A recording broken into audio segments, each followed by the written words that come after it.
नमस्कार। क्या हाल है आप सभी के?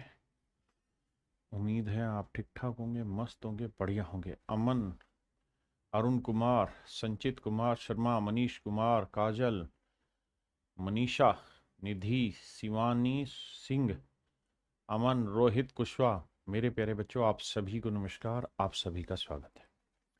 आइए मेरे प्यारे बच्चों आगे बढ़ते हैं, बिना इधर उधर की कोई बकवास किए सीधा काम की बात, नो बकवास। आइए, जय भीम जय भीम। आइए देखिए मेरे प्यारे बच्चों, सवाल में क्या कह रहा है कि ट्रायंगल एबीसी में ए को डी से, बी को ई से तथा सी को एफ से मिलाया गया। डी बी सी को 3:5 में बांटता है। This ratio is 3:5। और ई ए सी को मेरे बच्चे 2:3 में बांट देता है। बहुत बढ़िया। अब हमसे पूछा रहा नहीं, A F is to F B की वैल्यू बताओ क्या होगी, और A O is to O D का रेशियो बताइए क्या होगा। आइए मेरे बाबू ध्यान से मेरी बात को सुनिए।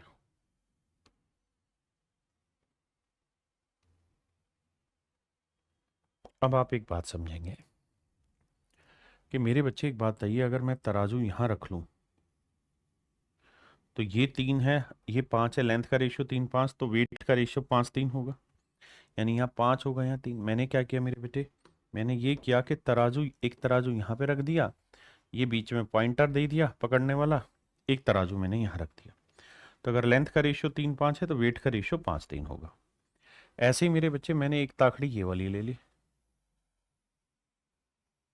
तराजू इसका मैंने यहाँ रख दिया। तो अगर मेरे प्यारे बच्चों इनकी लेंथ का रेशियो 2:3 है तो वेट का रेशियो उल्टा होगा। आपने कहा जी हाँ, यानी ये वेट 3 होगा तो ये वाला वेट 2 होगा। बिल्कुल ठीक है। अब मेरे बच्चे इधर देखोगे तो 3 वेट भी आ रहा है, 2 वेट भी आ रहा है, तो सेट करो। कैसे सेट करें? 3 और 2 कैल्शियम ले लेते हैं, 6 किलोग्राम। अगर 6 किलोग्राम वजन लूँ तो 2 यूनिट 6 किलोग्राम, तो 1 यूनिट 3, तो 3 यूनिट आएगा 9 किलोग्राम। तो यहाँ 9 किलोग्राम वजन लटका होगा। ये 3 यूनिट 6 है तो 1 यूनिट 2, तो 5 यूनिट 10, तो यहाँ आएगा 10 किलोग्राम वजन लटका हुआ। अब आइए मेरे बच्चे अगली बात पे। अगर आप ये बात समझ गए हैं, धीरे धीरे प्रैक्टिस होती रहेगी और इन चीज़ों से आप दूर हो जाएंगे, क्योंकि अब हमें लेंथ की तो जरूरत ही नहीं है, वजन की जरूरत है। बेटा अब एक बात बताना, इस पॉइंट पे वेट कितना आ रहा है भाई? 10 किलो इस ताखड़ी में, 6 किलो यहाँ, तो यहाँ 16 किलो वजन आ रखा है। बिल्कुल ठीक है साहब। अब ये बताना कि इस जगह वेट तो निकालने की जरूरत ही नहीं है ना। आ जाओ तो बस कर देते कार्रवाई। अब देखिए मेरे प्यारे बच्चों, अगर इस वाले तराजू में ध्यान दें हम, इस वाली तराजू में, एक यहाँ और एक यहाँ, इस वाली तराजू में मेरे प्यारे बच्चों अगर हम ध्यान दें, तो अगर इस वाली तराजू में हम ध्यान देते हैं तो यहाँ वजन का अनुपात 9:16 है, तो लेंथ का रेशियो होगा 16:9। ये 16 तो ये 9 आएगा। बिल्कुल ठीक है। किसी भाई ने कोई लोड आएगा, कोई दिक्कत है क्या? नहीं। अब अगली चीज मेरे प्यारे बच्चों, यानी एओ इज टू ओडी का रेशियो सवाल ने पूछा, तो एओ इज टू ओडी का रेशियो बहुत है आसान है सर। It is 16:9, 16:9। अगला रेशियो पूछा था A F is to F B का। तो मेरे प्यारे बच्चों एक बात बताना, अगर यहां से तराजू को मैंने बैलेंस किया हुआ है और ये डंडा है, इधर अगर 10 किलो वजन लटका हुआ है तो इधर भैया 9 किलो वजन लटका हुआ है। तो अगर वजन का अनुपात 10:9 है तो लेंथ का रेशियो क्या होगा बेटे? 9:10। यानी ये लेंथ 9 होगी और ये 10 वजन है तो ये लेंथ 10 होगी। तो A F is to F B का रेशियो हो जाएगा मेरे प्यारे बच्चों 10:9। तो 16/9, 10/9 मेरा राइट आंसर हो। अब बताइए कितने भाई इस बात से सहमत है? 10/9, 16/9, 10/9, 16/9। तो ऑप्शन बी मेरे प्यारे बच्चों राइट आंसर। हाँ जी, करिए। बस एक दो सवाल और है कराऊंगा इस पे, ताकि आपकी अच्छे से प्रैक्टिस हो जाए। ऐसा कोई भी सवाल पेपर में आए तो आप आसानी से करें। हाँ है ना? देखिए नो कैसा है, सारा मास पॉइंट ज्योमेट्री का वही बेसिक फंडा जो सिखाया उसी का इस्तेमाल करके बनाने लग रहा हूँ, कुछ नया नहीं।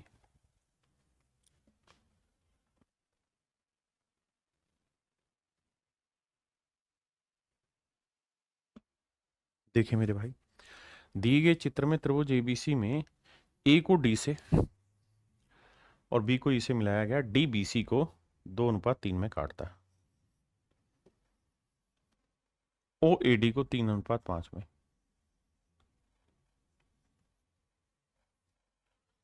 तो ए इज टू ई सी का रेशियो बताओ, B O is to O E का रेशियो बताओ।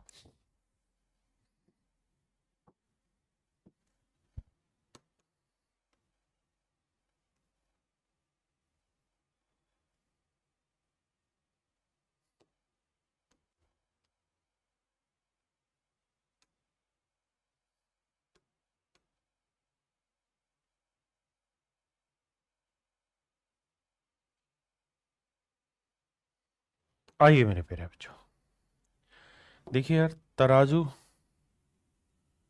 यहां पे बैलेंस कर रही है, कहता है लेंथ का रेशियो 3:2 है, तो वेट का रेशियो 2:3 हो जाएगा। यहां तराजू बैलेंस कर रही है इस पॉइंट पे, लेंथ का रेशियो 3:5, तो वेट का 5:3 हो जाएगा। समझने की कोशिश करना, लेंथ का रेशियो 2:3 है तो ये 3:2 हो जाएगा। तो यहां पे कुल मिला के कितना वेट आ रहा है, 3 और 2 5 किलो। यहां लेंथ का रेशियो 3:5 है तो वेट का रेशियो 5:3, यहां 5 आएगा तो यहां कितना वेट आएगा, 3 आएगा।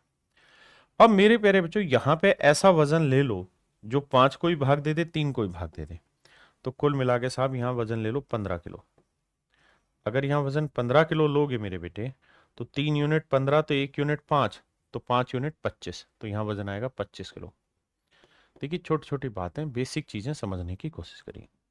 यहां वजन 3 है, यहां 2 है, तो 3 और 2 5, 5 यूनिट 15 किलो, तो 1 यूनिट 3 किलो, तो 3 यूनिट 9 किलो, तो यहां वजन आएगा 9 किलो, और यहां वजन आएगा 3 दूनी 6 किलो। ये भी बात आपने सही कही सर। अब मेरे प्यारे बच्चों, कहानी को आगे पलटते हैं। अब हमसे क्या क्या पूछा उस बात पे चर्चा करते हैं। हमसे पूछा A E is to E C, A is to E C. तो मेरे प्यारे बच्चों ये बताओ, अगर इनके वजन का अनुपात 25:6 है तो लेंथ का रेशियो 6:25 होगा, बिल्कुल ठीक है। तो ए इज टू ई सी 6/25 होगा, पहली चीज। ए इज टू ई सी 6/25, वो केवल और केवल ऑप्शन डी में। अगला हमसे पूछा है B O is to O E, B O is to O E, B O is to O E. अब जरा ध्यान देना, इसको कैसे कैलकुलेट करें। मेरे बच्चे एक बात बताना, ये 25 किलो वजन है, ये 6 किलो वजन है। अगर मैं तराजू को यहां बैलेंस करने लगूं इस डंडे पे, तो यहां कितना वजन आ रहा होगा, ये 6 किलो है, ये 25 किलो, तो ये बाबू 31 किलो वजन आएगा। आपने कहा साहब बिल्कुल ठीक है, 31 किलो वजन आएगा, इसमें कौन मना कर सकता आप, ये वजन 31 किलो है। और अगर मेरे बेटा ये वजन 31 किलो है और ये डंडा मैं इस बार यहां ले रहा हूं बैलेंस का, तो ये वजन है 9 किलो, ये वजन है 31 किलो, तो वेट का रेशियो 9:31 है, तो लेंथ का रेशियो 31 9 होगा, ये 31 होगी तो ये लेंथ 9 होगी। तो B O is to O E का रेशियो 31:9, 31:9 होगा, मतलब मेरे प्यारे बच्चों ऑप्शन बी मेरा करेक्ट आंसर, और ना सॉरी माफ करिए, ऑप्शन डी मेरा करेक्ट आंसर। आइए मेरे प्यारे बच्चों, लास्ट क्वेश्चन चल रहे हैं हम मास पॉइंट ज्योमेट्री पे, और उम्मीद है आपको समझ आएगा। अब इसका जवाब आपको खुद देना है, हर एक बच्चे को, क्योंकि असली था कॉन्सेप्ट, और अगर कॉन्सेप्ट समझ में आ गया फिर कुछ बचा नहीं।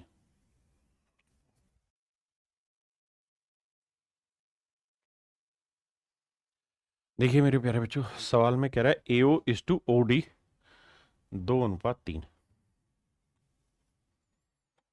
B D is to D C 3:5 है। तो हमें A F is to F B का रेशियो बताना और ए इज टू ई सी का बताना।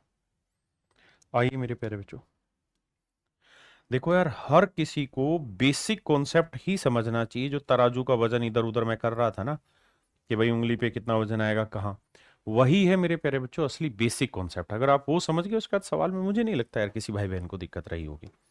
ऐसा है ही नहीं मेरे पढ़ाए हुए में जहाँ दिक्कत में छोड़ू। मैं कॉन्सेप्ट पे पूरा वजन डालता हूँ, धीरे कराता हूँ बट कॉन्सेप्ट पे पूरा वजन डालता हूँ। आइए अब मेरे प्यारे बच्चों, तराजू लेते, अगर मैं यहां तराजू लेता हूं इस पॉइंट पे, तो ये 3:5 है, तो वेट का रेशियो 5:3 आएगा। आप कहेंगे सही बात है, यानी यहाँ 5 आएगा, यहाँ 3 आएगा। तो 5 और 3 वजन कितना बन गया साहब? 8। तो यहाँ वजन बना 8 किलो। ठीक है, यहां अगर मैं तराजू ले लूं बाबू, तो ध्यान देना यहाँ की बात पे। यहाँ अगर मैं उंगली रखूं तो ये 2 3 है, लेंथ का रेशियो, तो वेट का रेशियो 3 2, ये 3 केजी आएगा, तो ये 2 केजी आएगा। आपने कहा ठीक है, तो यहाँ ऐसा वजन लेना चाहिए जो 2 और 8 दोनों को सेट कर दे। तो सर 2 और 8 दोनों को सेट कर दे ऐसा वजन मैं 8 किलो ही ले लेता हूँ, क्योंकि दोनों का एलसीएम 8 किलो हो जाता है। तो 8 किलो, 8 यूनिट 8 किलो, तो 5 किलो आएगा ये वाला वजन। बहुत बढ़िया। और ये वाला वजन 3 किलो आएगा, बिल्कुल ठीक है। अब मेरे बाबू ये बताइए क्या कि यहाँ 8 किलो करेंगे तो 2 यूनिट 8 किलो है, तो 2 यूनिट 8, तो 1 यूनिट 4, तो 3 यूनिट कितना होगा? 12 किलो। तो ये वेट आएगा मेरे प्यारे बच्चों 12 किलो, बिल्कुल ठीक है। अब आइए अगली बात पे। अब व्हाइट लाइनें हटाएंगे, सीधी सीधी लाइन में पहुंचाएंगे। आओ भैया, उम्मीद है आप समझ गए। अब कार्रवाई शुरू करते हैं। अगर ये 12 किलो है, ये 5 किलो है, तो लेंथ का रेशियो उल्टा होगा, 5 12 होगा। ये 12 किलो है, ये 3 किलो है, तो रेशियो लेंगे 3 एकम 3, 3 चौक 12, वजन का अनुपात 4 1 है, तो लेंथ का रेशियो 1 4, ये 1 होगा तो ये 4 होगा। तो ये मेरे प्यारे बच्चों मेरे आंसर होंगे 5/12 1/4। बहुत ही शानदार और बेहतरीन, 5/12 1/4, ऑप्शन ए।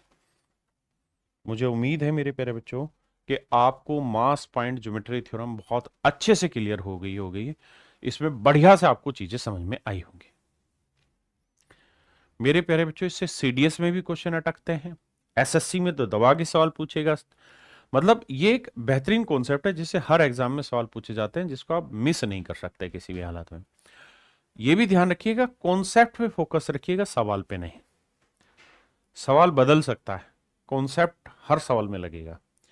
मेरा तराजू का कॉन्सेप्ट मेरा खुद का बनाया हुआ कॉन्सेप्ट है। आपको ये ध्यान देना है, 2 तराजुएं हैं, इन दोनों तराजुओं के वजन जो है वो बीच वाले बैलेंसिंग पॉइंट पे रहता है। इनकी लेंथ का रेशियो इनके वजन से उल्टा होता है। बस यही तो 2 3 छोटी छोटी बातें इस कॉन्सेप्ट में। भाई तभी तो मुझे देसी टीचर कहते हैं।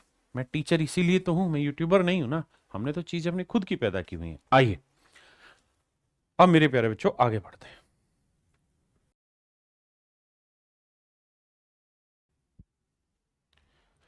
अब मेरे प्यारे बच्चों एक नए कॉन्सेप्ट की तरफ बढ़ रहे हैं। कॉन्सेप्ट ध्यान से सीखिएगा क्या, कि अगर मेरे प्यारे बच्चों 2 ट्रायंगलें का बेस एक कॉमन हो, जैसे इस वाली ट्रायंगल का भी बेस यही वाली लाइन है और इस वाली ट्रायंगल का बेस भी यही वाली लाइन है। कौन सी है? जिस पे नागिन चला रहा हूं। तो अगर 2 या 2 से ज्यादा ट्रायंगलों का बेस कॉमन हो, उभयनिष्ठ आधार हो, तो मेरे प्यारे बच्चों इनके एरिया का रेशियो वही होता है जो इस बेस पे डली हुई हाइट का रेशियो होता है। जो इस बेस पे डली हुई हाइट का रेशियो होता है। जैसे जैसे जैसे जैसे कैसे बताएं भैया। मान लीजिए हम यहाँ कह रहे हैं बाबू कि ई कोई लाइन है, ठीक है, ये कोई लाइन है। आपने कहा जी ओके रिपोर्ट है। अब मेरे प्यारे बच्चों मैं कह रहा हूं एक ट्रायंगल मैंने ये वाली बना दी,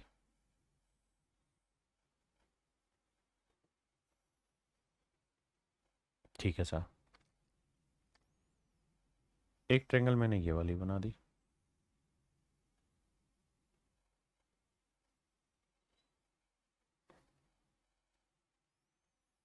एक ट्रायंगल मैंने ये वाली बना ली।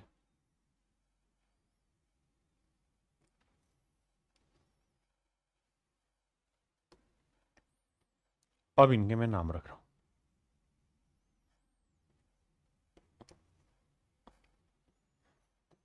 तो मेरे प्यारे बच्चों गौर से अगर आप ध्यान देंगे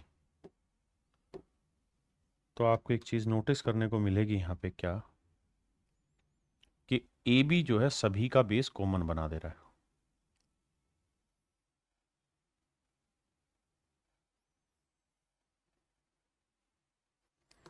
मेरे प्यारे बच्चों इस वाले एल्टीट्यूड की लेंथ है ए, इस वाले एल्टीट्यूड की लेंथ है बी, और इस वाले एल्टीट्यूड की लेंथ है सी।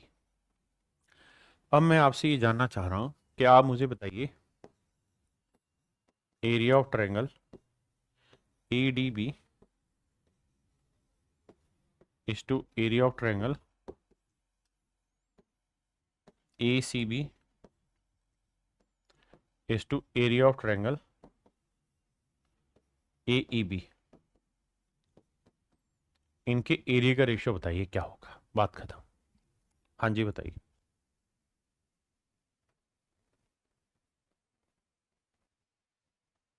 देखिए भाई, अगर मैं कहूं ADB का एरिया बताओ मेरे प्यारे बच्चों, तो आप मुझे एक चीज कहेंगे कि सर देखिए ये तो हो गया आपका बेस, ठीक है जी, ये ट्रायंगल है, और ये वाली आपकी क्या हो गई, हाइट।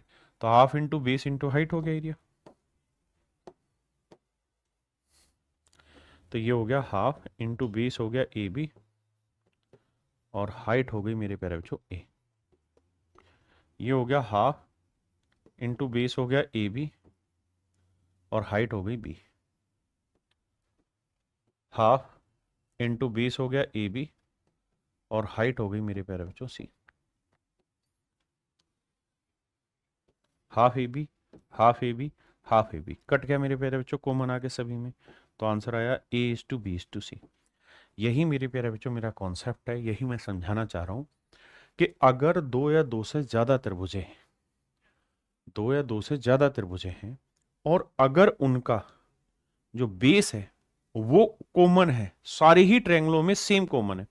देखिए एक कॉन्सेप्ट वो बताया था जिसमें ये कहा था कि भाई दो या दो से ज्यादा त्रिभुज है जिनका बेस एक स्ट्रेट लाइन पे लाई करता हो, वो अलग कॉन्सेप्ट था। ये था कि बेस ही कॉमन हो, यानी एक ही लाइन हो, इसी लाइन को बेस तीनों ट्रायंगल ने लिया हुआ है। तो इनके एरिया का रेशियो वही होगा मेरे प्यारे बच्चों जो इनके अल्टीट्यूड की लेंथ का रेशियो है, जो इनके अल्टीट्यूड की लेंथ का रेशियो है। हाँ जी, अब मैं एक कहानी समझा रहा हूं। कहानी क्या है, ध्यान देना बाबू। मान लीजिए ये कोई क्वाड्रिलेटरल है, ये कोई क्वाड्रिलेटरल है, कोई भी हो सकती है, मुझे भी नहीं पता क्या है, लेकिन कोई क्वाड्रिलेटरल है। मान लीजिए मैंने यहां से एक डायगोनल खींच दिया, ठीक है। अब आपको क्या बोलेगा, अब आपको एक बात कहेगा कि सर यहां से एक अल्टीट्यूड खींचा गया है यहां पे सामने वाली भुजा पे, एक अल्टीट्यूड खींचा गया सामने वाली भुजा पे, यहाँ ये दोनों अल्टीट्यूड खींचे गए,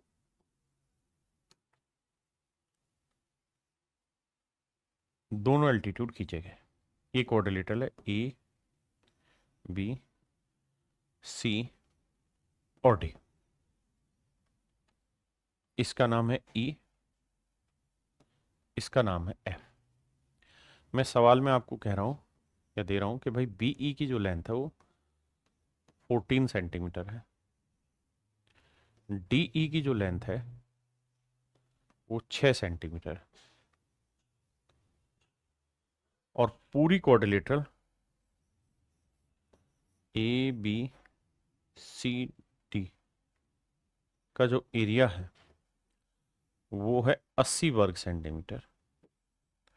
तो आपने मुझे बताना ट्रायंगल का एरिया ADC का, what is the area of triangle ADC। ये मेरे प्यारे बच्चों मेरा सवाल है, लगाइए दिमाग।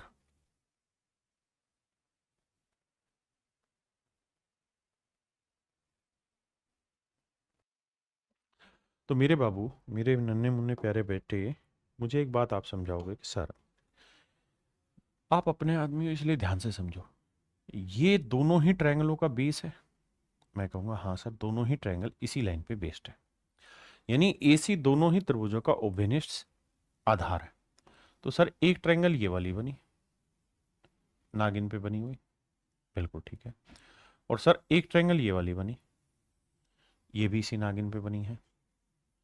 तो अगर मेरे बच्चे दो त्रिभुजों का आधार उभयनिष्ठ है, कॉमन है, तो उनके एरिया का रेशियो वही होगा जो उनके उस बेस पर डाले गए एल्टीट्यूड की लेंथ का रेशियो।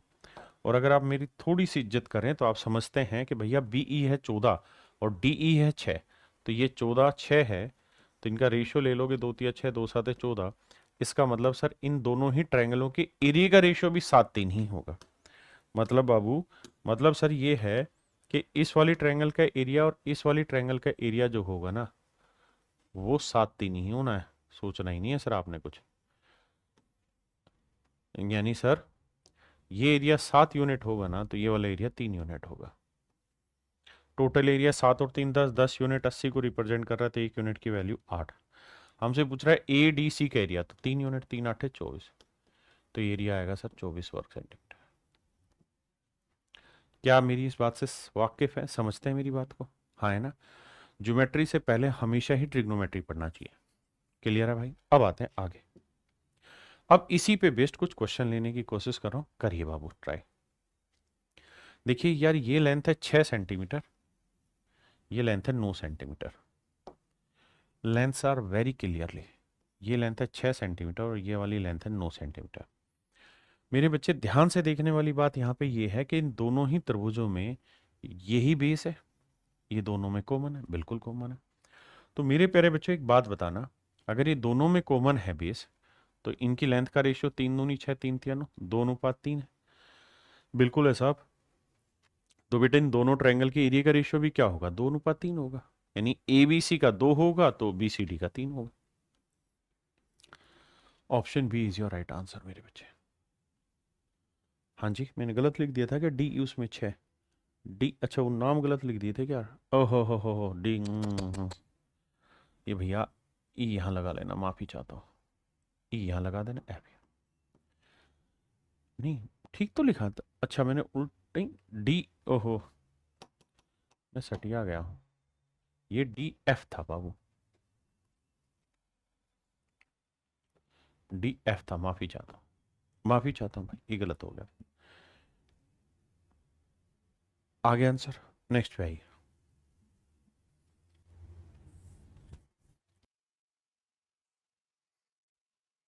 आइए मेरे बच्चे देखिए ध्यान से।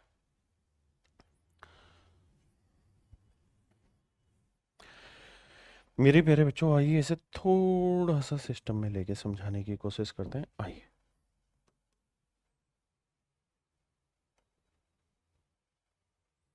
मेरे प्यारे बच्चों बहुत ही बेहतरीन कॉन्सेप्ट है, इतना जबरदस्त कॉन्सेप्ट है कि आप समझ नहीं पाएंगे इस कॉन्सेप्ट को। देखिए यार, सवाल में कह रहा है कि ये कोई ट्रायंगल है। कौन सी ट्रायंगल है साहब? ये वाली ट्रायंगल है, ए बी सी। ये एक त्रिभुज है जी, बहुत बढ़िया। और एक ट्रायंगल है ए डी सी, ये भी। सवाल में मेरे नन्हे मुन्ने बच्चों ये कह रहा है क्या, कि भैया ये दो मीडियन खींची हमने, एक मीडियन खींची है ये वाली और एक मीडियन खींची ये वाली, यानी ये मध्य बिंदु से होकर जाने वाली सीधी लाइन है। सवाल ने ऐसा कहा है कि भाई एडी जो है वो मीडियन है, मतलब मध्य बिंदु से होकर मिल निकल रही है, और इनकी मीडियन की लेंथ का रेशियो 7:11 है। ठीक है भाई। अब मेरे प्यारे बच्चों मैं आपसे कुछ चर्चा करना चाह रहा हूं, अगर आप प्यार प्रेम से मुझे देखें तो सवाल की तरह। चर्चा मैं ये कर रहा हूं कि मैं यार ये ट्रायंगल ले रहा हूं, एक ट्रायंगल ये वाली, इसमें मजा नहीं आ रहा, रेड कलर करते हैं, नहीं वाइट, इसमें भी मजा नहीं आ रहा। एक ट्रायंगल मेरे प्यारे बच्चों ले रहा हूं मैं ये वाली, बहुत बढ़िया। एक ट्रायंगल ले रहा हूं मेरे प्यारे बच्चों मैं ये वाली। मैं आपसे सिर्फ ये जानना चाह रहा हूं कि जो दोनों ट्रायंगले हैं ये आपस में सिमिलर हैं या नहीं। आप कहेंगे बिल्कुल है सर, कैसे सिमिलर है? कहा है कि सर ये वाला एंगल और ये वाला एंगल दोनों आपस में इक्वल होंगे। क्यों सर? सर हम इन्हें कहते हैं वर्टिकली अपोजिट एंगल शीर्षाभिमुख कोण, वर्टिकली अपोजिट एंगल शीर्षाभिमुख कोण, ये कहलाते हैं मेरे प्यारे बच्चों वर्टिकल अपोजिट एंगल शीर्षाभिमुख कोण। बहुत बढ़िया। ये एंगल है 90 डिग्री का और मेरे प्यारे बच्चों ये वाला कोण भी है 90 डिग्री का। अगर किसी त्रिभुज के कोई दो कोण आपस में बराबर आ जाते हैं तो त्रिभुज क्या हो जाती है मेरे प्यारे बच्चों? से वो हो जाती है सिमिलर। और अगर सिमिलर है तो इनकी हर करस्पॉन्डिंग साइड्स का रेशियो 7:11 होगा। अगर इनका रेशियो 7:11 है तो ये वाली साइड 7 अनुपात होगी तो ये 11 अनुपात होगी, ये वाली लेंथ 7 अनुपात होगी तो ये वाली लेंथ 11 अनुपात होगी। आपने कहा सर बात पल्ले पड़ गई, समझ में आ गई बात, कि सर ये सिमिलर हो जा रही हैं, इसी वजह से आप ऐसा कह रहे हैं कि इनकी लेंथ का रेशियो 7:11 आएगा। ये लेंथ 7 आएगा सर तो ये वाली लेंथ 11 आएगी। बिल्कुल ठीक है। अब बताओ सर आगे क्या कहना चाह रहे हो? मैं आगे ये कहना चाह रहा हूं, थोड़ी देर के लिए इस लाइन को हटा दे रहे हैं, so that you will feel better, so that you will feel better.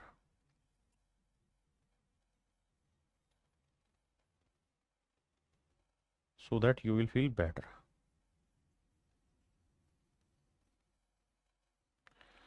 ताकि आपको अच्छा महसूस हो सवाल में। तो मेरे नन्हे मुन्ने प्यारे बच्चों, मेरी बात ध्यान से सुनिए। ये लेंथ है 7, ये लेंथ है 11। तो इनकी लेंथ का रेशियो 7:11 आ गया, बिल्कुल आ गया। और मैंने थोड़ी देर पहले ये भी आपको बात समझाई थी कि अगर कोई दो या दो से ज्यादा त्रिभुज है का बेस एक ही लाइन हो, मतलब कॉमन लाइन हो, दोनों का बेस एक ही स्ट्रेट लाइन हो, दोनों का बेस कॉमन हो, भिन्निष्ठ हो, तो इनके एरिया का रेशियो वही होता है मेरे प्यारे बच्चों जो उनके बेस पर पड़े हुए है एल्टीट्यूड की लेंथ का रेशियो। तो ये एल्टीट्यूड 11 है, तो ये वाला एल्टीट्यूड 7 है, तो इनके लेंथ का रेशियो 7:11। तो मतलब मेरे प्यारे बच्चों इनके एरिया का भी रेशियो 7:11 होगा। आपने कहा माशाल्लाह, शानदार, जानदार, जिंदाबाद। तो इनके एरिया का रेशियो भी सर 7:11 ही होगा, इसमें कहीं दूर दूर तक कोई दिक्कत नहीं। ठीक है साहब। अब आपसे सर यही सवाल ने पूछा था कि भैया इनके एरिया का रेशियो क्या होगा, तो आंसर होगा 7:11। बहुत बढ़िया। अब इसी कॉन्सेप्ट पे मैं एक सवाल आपसे और डिस्कस करना चाह रहा हूं। आपको याद आएंगी वो पुरानी बातें।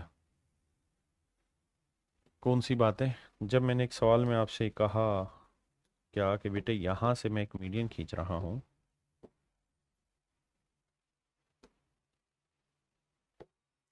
एक मध्यिका खींच रहा हूं यहां से, और एक मीडियन मैं खींच रहा हूं यहां से। आपने कहा ठीक है सर, ये दो मध्यिकाएं मैंने कहा कि मेरे बेटा मैं खींच रहा हूं। मीडियन होती जो सामने वाली साइड के मिड पॉइंट को जाके मिलाती। ठीक है साहब। अब ये ट्रायंगल है ए बी सी। आपने कहा ठीक है, ये डी और ये ई, बिल्कुल ठीक है।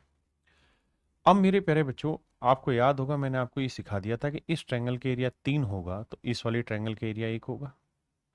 आप कहेंगे हाँ ये बात पल्ले पड़ गई थी, हमें कोई दिक्कत नहीं थी, ये बात आपने समझाई थी, हम जानते हैं कि इन ट्रायंगल्स के एरिया का रेशियो 3:1 होगा। बहुत बढ़िया। अब मैं आपसे ये कह रहा हूं, ये भी सवाल मैंने करा रखा है लेकिन पूछना चाह रहा हूं कि अगर मेरे प्यारे बच्चों ये है जी, ये है ओ, मैं आपको ये कह रहा हूं कि भैया area of triangle A D E is to area of triangle D G E, इनके एरिया का रेशियो 3:1 है। आपने कहा साहब बिल्कुल ठीक है। अगर इनके क्षेत्रफलों का अनुपात मेरे प्यारे बच्चों 3:1 है, तो मैं आपसे सिर्फ ये जानना चाह रहा हूं कि आप मुझे ये बता दीजिए कि एओ इज टू ओडी ओजी की लेंथ का रेशियो क्या होगा। एओ इज टू ओजी की लेंथ का रेशियो क्या होगा ये बताइए। वैसे मैंने ये भी करा रखा है आपको, लेकिन मैं जानना चाह रहा हूं AO is to OG calculate करके बता दो आप क्या होगा अगर आपको एरिया दिया हुआ हो तो है औकात निकालने की तो बताओ।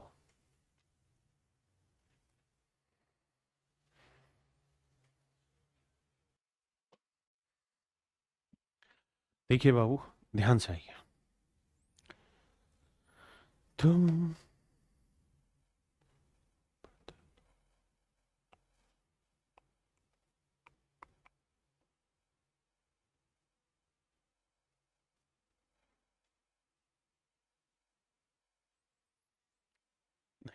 बनेगी नहीं।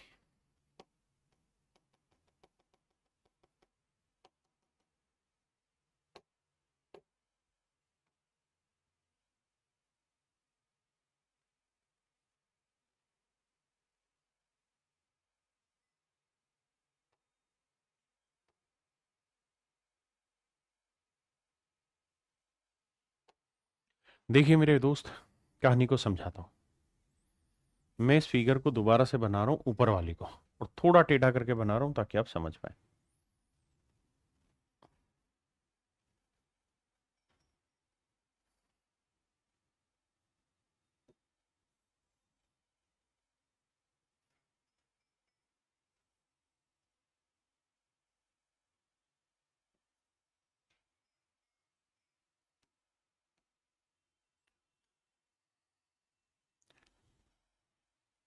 सिर्फ समझाने के लिए कि पता नहीं पेपर में कौन सा पार्ट आप यूज कर लें, वक्त का कोई भरोसा नहीं, इसलिए सारे कॉन्सेप्ट समझ के चल रहे हैं। ये है जी, मेरे प्यारे बच्चों, मैं ये कह ही रहा हूं कि इन दोनों ट्रायंगल के एरिया का रेशियो 3:1 है। आपने कहा हाँ।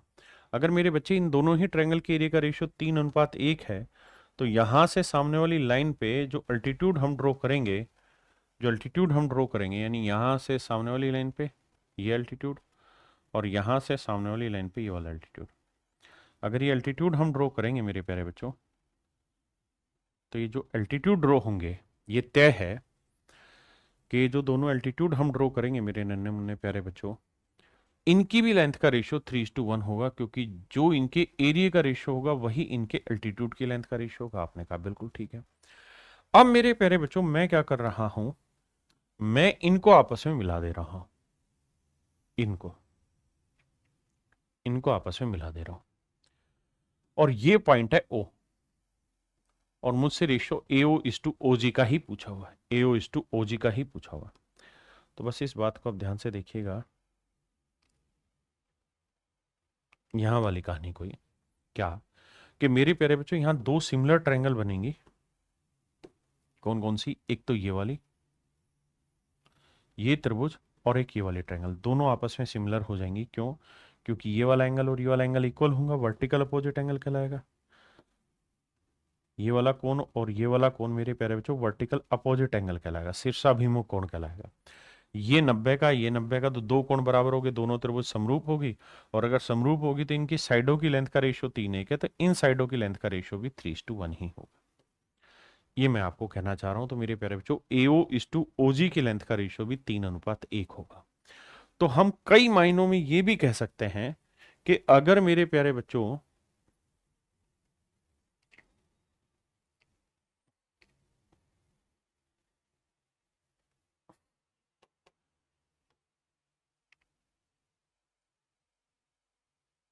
तो कई मायनों में मेरे प्यारे बच्चों हम ये भी कह सकते हैं कि अगर इन ट्रायंगल के एरिया का रेशियो 3:1 है, अगर इन दोनों त्रिभुजों के एरिया का रेशियो 3:1 है, तो इन पे जो अल्टीट्यूड डालोगे उनकी लेंथ का रेशियो भी 3:1 होगा।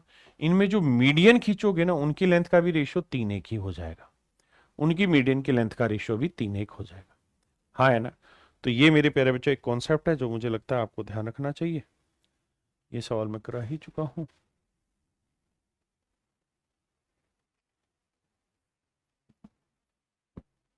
अब आते हैं मेरे प्यारे बच्चों अगले कॉन्सेप्ट पे। अगला कॉन्सेप्ट भी अपने आप में बहुत बेहतरीन है, आइए समझने की कोशिश करते हैं। मेरे प्यारे बच्चों, मैं क्या करता हूं, दो लाइनें पैरेलल खींच लेता हूं। एक लाइन है ये, आपने कहा ठीक है।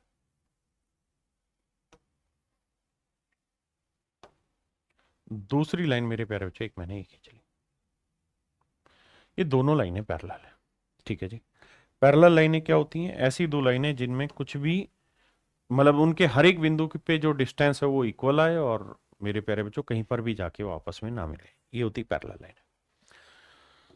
तो मेरे प्यारे बच्चों एक बात बताना, दो पैरेलल लाइन में एक खास विशेषता ये भी रहनी चाहिए कि हर एक बिंदु पे इनकी जो परपेंडिकुलर डिस्टेंस हो इक्वल आनी चाहिए। यानी मेरे प्यारे बच्चों ये वाली जो डिस्टेंस है, अगर ये डिस्टेंस h है तो यहां पे भी करोगे ना तो ये वाली डिस्टेंस भी मेरे प्यारे बच्चों h ही होगी, ये वाली डिस्टेंस भी h ही होगी, और मेरे प्यारे बच्चों ये वाली जो डिस्टेंस है ना ये भी h ही होगी।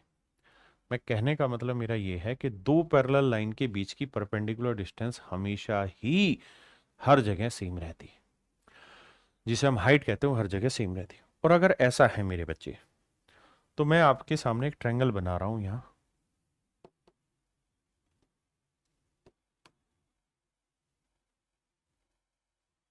एक ट्रायंगल बना रहा हूं मेरे बच्चे, ये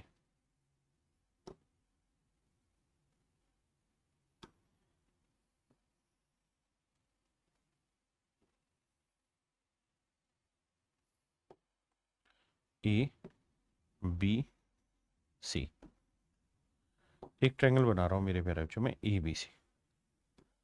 दूसरी ट्रायंगल मेरे प्यारे बच्चों में बना रहा हूं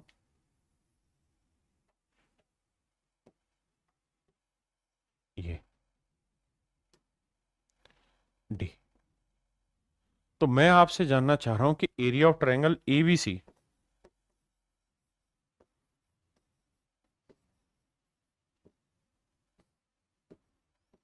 is to area of triangle ABD, इनके एरिया का रेशियो बताइए क्या होगा, लगाइए दिमाग।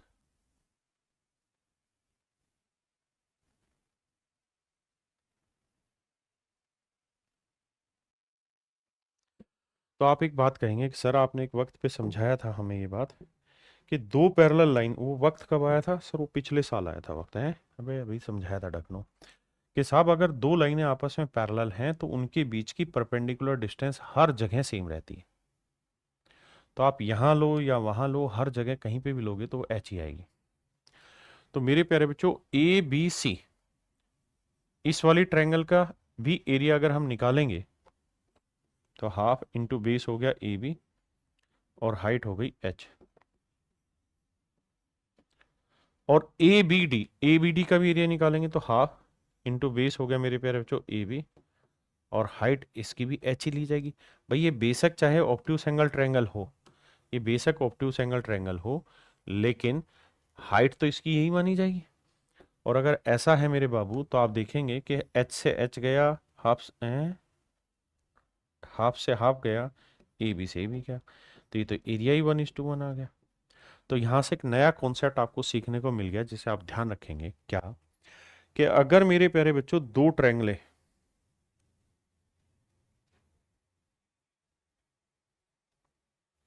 कहाँ बनाया हुआ है, इस बात को ध्यान दीजिए, मैं लिखवा देता हूँ इस कॉन्सेप्ट को, पहले इंग्लिश में लिखवाता हूँ या हिंदी में लिखवाता हूँ। दो पैरेलल लाइन के बीच, पैरेलल लाइन के बीच वे एक ही आधार पर, दो पैरेलल लाइन के बीच वे एक ही आधार पर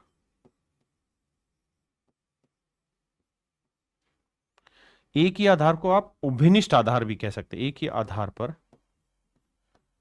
बने त्रिभुजों का क्षेत्रफल समान होता है,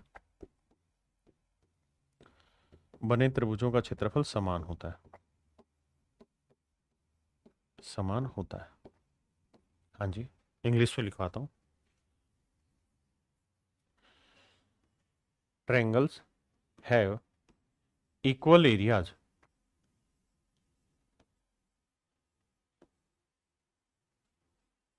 if they are between two parallel line, they are between two parallel line and having a common base, and having a common base। सवाल में ये कह रहा है कि भाई एक उभयनिष्ठ आधार हो, एक उभयनिष्ठ आधार हो और दो पैरेलल लाइन के बीच में लाई करती हो। अगर ऐसी दो ट्रायंगलें हैं तो उनका एरिया हमेशा ही मेरे प्यारे बच्चों इक्वल होगा। मेरी बात समझ पाए? अगर दो त्रिभुजें हैं, ध्यान देना, अगर दो त्रिभुजें हैं, दो या दो से ज्यादा कितनी भी त्रिभुजें हो, अगर वो किसी दो पैरेलल लाइन के बीच बनी हुई है, दो पैरेलल लाइन के बीच बनी हुई है और सर उनका बेस कॉमन है, उभयनिष्ठ है, तो उनके क्षेत्रफल भी हमेशा बराबर होंगे। जैसे एग्जांपल के तौर पे यहां लाता हूं, यहां ये मेरे प्यारे बच्चों, जैसे मेरे प्यारे बच्चों एक ट्रायंगल मान लीजिए मैंने बनाया इस बेस पे ये वाला, ठीक है, एक ट्रायंगल मैंने बनाया इस बेस पे ये वाला, एक ट्रायंगल मैंने बनाया इस बेस पे ये वाला। अगर आप ध्यान से नोटिस करेंगे इस बात को तो आप इस बात को पाएंगे कि भाई तीनों ही ट्रायंगल का बेस क्या है, एक कॉमन है, और तीनों की तीनों ट्रायंगलें क्या हैं, दो पैरेलल लाइन के बीच में बनी हुई है। तो मेरे प्यारे बच्चों इस ट्रायंगल का एरिया, इस ट्रायंगल का एरिया और इस ट्रायंगल का एरिया, तीनों ही ट्रायंगल के एरिया इक्वल होगा। हाँ है ना, क्या होगा, इक्वल। अब ढक्कन पना मत दौड़ाना, ढक्कन पना कैसे सर, कैसे, क्या फिर तुम नाराज हो जाओगे ढक्कन कहने पे? ढक्कन पना ऐसे कि कोई ये मेरे को ज्ञान मत देना कि सर देखो आपने कहा ना कि ये बेस ले लिया मैंने, इसी बेस पे सर ये वाली ट्रायंगल बनाई और इसी बेस पे सर मैं ये वाली ट्रायंगल बनाता हूं, क्या इक्वल होंगे एरिया? देखो दोनों के बीच नहीं रे ढक्कन, मैंने बीच का मतलब ये बोला है कि भाई ये बीच तभी होगी जब ये पैरेलल लाइन के बीच हो, यानी दोनों पैरेलल लाइन को टच करे, यानी इधर भी बनती हो तभी। ऐसे नहीं ना कि आप बीच में बना दे, वो थोड़ी बोला मैंने। तो इस बात को ध्यान देना। अगली बात पे आते हैं। इसी से मेरे बच्चे एक नया कॉन्सेप्ट बनने लेगा। आपको तो याद ही होगा वो बातें कि भैया अगर ये दो पैरेलल लाइन है ना, ये पैरेललोग्राम है, इट इज ए पैरेललोग्राम। ये मेरे प्यारे बच्चों पैरेललोग्राम, हिंदी में इसे हम कहते हैं समानांतर चतुर्भुज। तो इसमें खास बात ये रहती है समानांतर चतुर्भुज में कि इसकी आमने सामने की भुजाएं पैरेलल होती, इक्वल भी होती है, इसमें भी कोई दो राय नहीं, लेकिन पैरेलल होती, ये मुझे समझाना है। A B is parallel to DC and it is also equal to DC.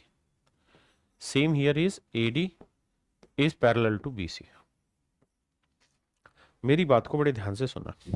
दोनों लाइनें आपस में पैरेलल भी होंगी और मेरे प्यारे बच्चों दोनों लाइनें आपस में इक्वल भी होंगी। पहली बात तो ये, अपोजिट साइड इक्वल भी होंगी और पैरेलल भी होंगी। दूसरी बात, अगर मेरे प्यारे बच्चों ये पैरेलल लाइन है तो हमें और आपको ये पता रहना चाहिए कि इन पैरेलल लाइन के बीच की डिस्टेंस हर जगह सेम होगी।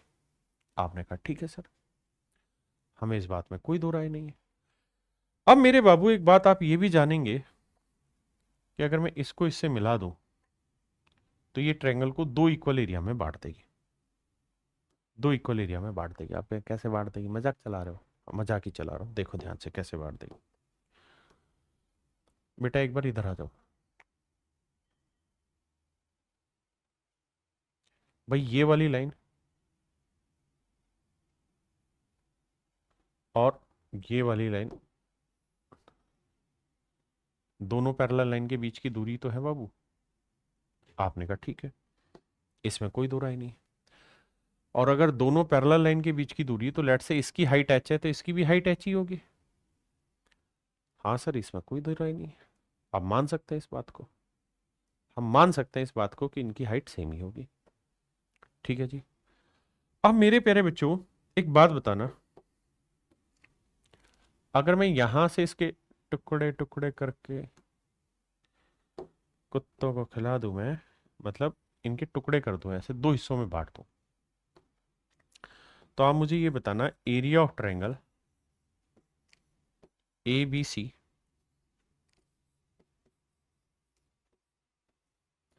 Is to area of triangle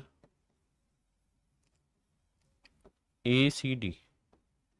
इनके एरिया का रेशियो बता सकते हैं आप कहें बता सकते हैं सर।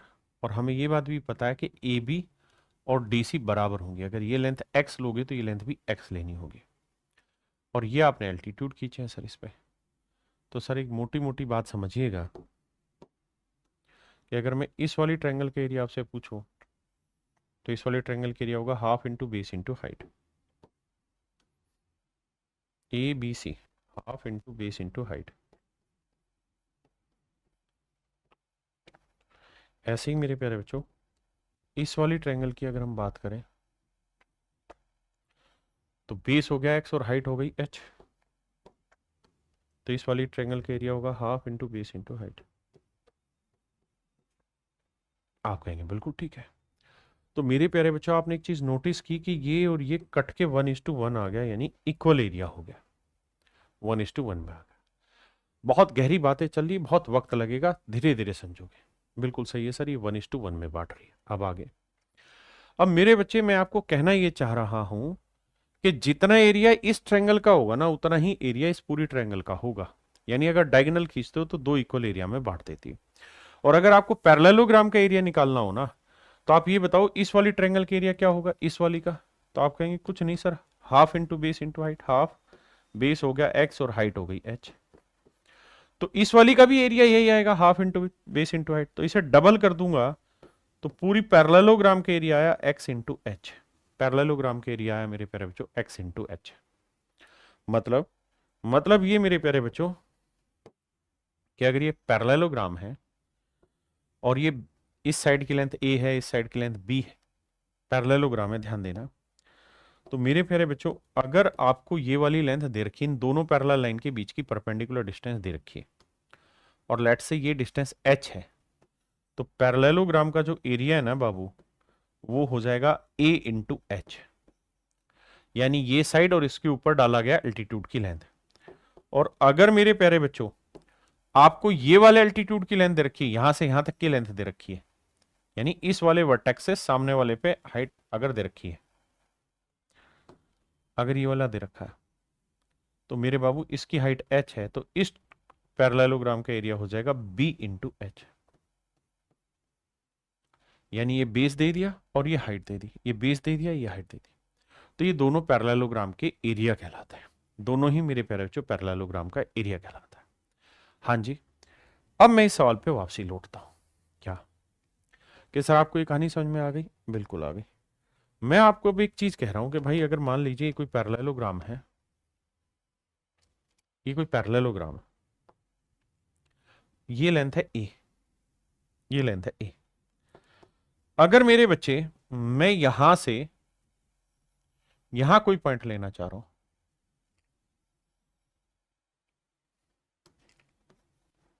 ए बी सी डी, बड़े ध्यान से मेरी बात सुनिए मेरे बाबू, मैं आपको कहना यहां पे ये चाह रहा हूं, और ये ले लेता हूं मैं कोई पॉइंट ई, कि अगर इन दोनों पैरेलल लाइन के बीच की डिस्टेंस, इन दोनों पैरेलल लाइन के बीच की परपेंडिकुलर डिस्टेंस h दी हुई है आपको, अगर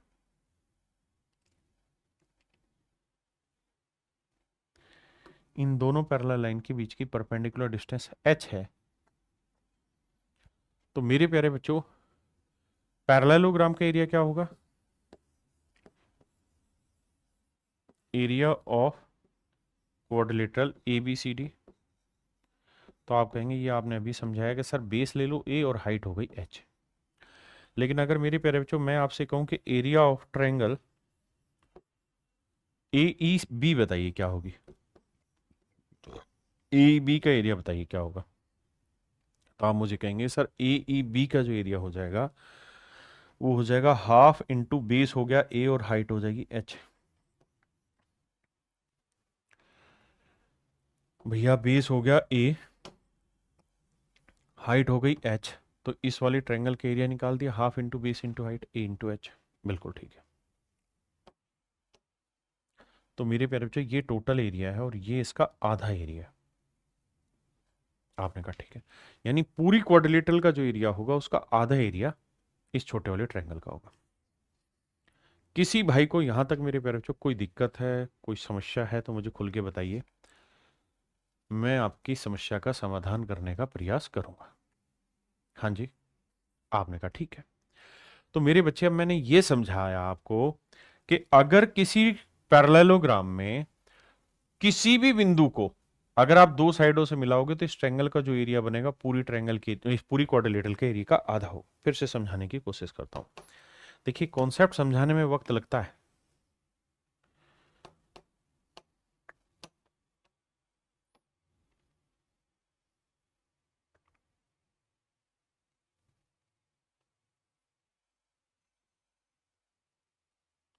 अब मेरे प्यारे बच्चों मैं इस ट्रायंगल को यहां, इस पॉइंट को यहां ले जाऊंगा तब भी इस ट्रायंगल का एरिया पूरी पैरेललोग्राम का आधा होगा, यहां ले जाऊंगा तब भी आधा होगा, यहां ले जाऊंगा तब भी आधा होगा, यहां ले जाऊंगा तब भी आधा होगा, यहां ले जाऊंगा तब भी आधा होगा, यहां लाऊंगा तब भी आधा, और यहां लाऊंगा तब भी आधा होगा। यहां ये डायगोनल बन गया, यानी इस लाइन पे मैं इस बिंदु को कहीं पे भी रखूंगा ना मेरे प्यारे बच्चों, कहीं पे भी रखूंगा तो ये हर हाल में मेरे पैरेललोग्राम का आधा एरिया बनाएगा। अब बताइए कितने बच्चे इस बात को समझ गए कि ये हर हाल में मेरे प्यारे बच्चों आधा एरिया बनेगा पैरेललोग्राम का? हाँ है ना? ऐसे ही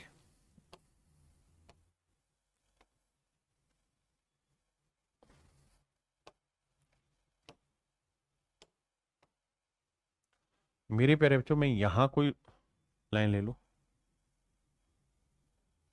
और यहां कोई लाइन ले लूं,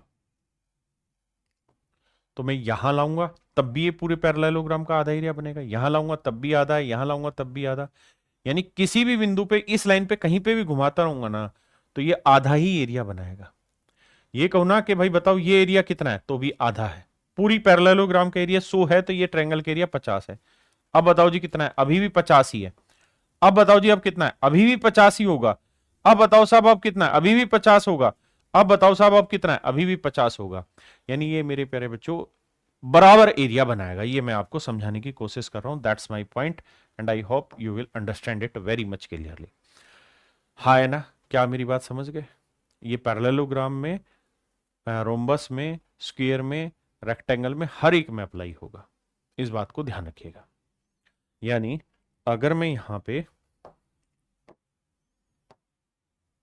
एक रेक्टेंगल बना दूं बाबू मेरे, ये मैंने रेक्टेंगल बना दिया, रेक्टेंगल समझते हो ना, आयत जिसे कहते हैं, और मैं यहां से एक लाइन यहां ले जा रहा हूं और एक लाइन यहां ले जा रहा हूं, तो मेरे प्यारे बच्चों ये वाला एरिया भी आधा ही होगा पूरी रेक्टेंगल का, ये भी आधा होगा, ये कहीं पे भी मैं इस बिंदु को ले जाऊं रेक्टेंगल का एरिया आधा ही होगा, है ना, कहीं पे भी ले जाऊंगा इट विल बी हाफ।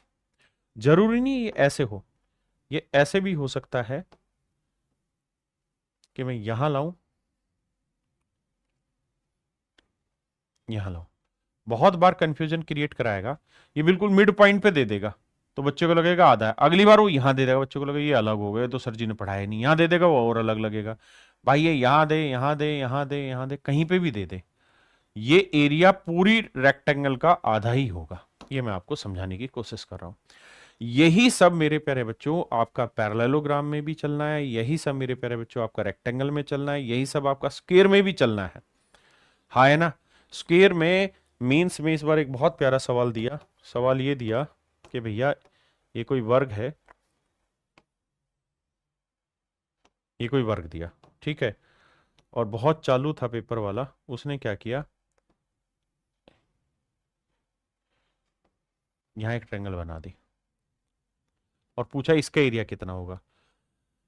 अच्छा वो इतना चतुर कि ये साइडों की लेंथ दे दी, इसे x मान लिया, इसे y मान लिया और घुमा लिया पूरे सवाल को, जबकि बच्चा ये समझ ही नहीं पाया कि इस ट्रायंगल के एरिया चाहे वो यहां हो, चाहे वो यहां हो, चाहे वो यहां हो या मिड पॉइंट पे हो, हर जगह पूरी क्वाड्रिलेटरल का आधा होगा, स्क्वायर का आधा एरिया होगा। यहां करोगे तब भी बच्चे को लगा अगर यहां होता तो आधा हो जाता, अगर यहां दे दिया तो आधा थोड़ी होगा यार, यहां तो ये कुछ और ही कहानी बन रही। नहीं बाबू, जहां मर्जी हो हर जगह आधा ही होगा, ये मैं समझाने की कोशिश कर रहा हूं और उम्मीद है आपको ये बात अच्छे से समझ में आ गई होगी, क्योंकि इसी पे बेस्ड अब आगे आने वाले टाइम में क्वेश्चन ले रहा हूं। आखिरी कॉन्सेप्ट ले रहा हूं मेरे प्यारे बच्चों,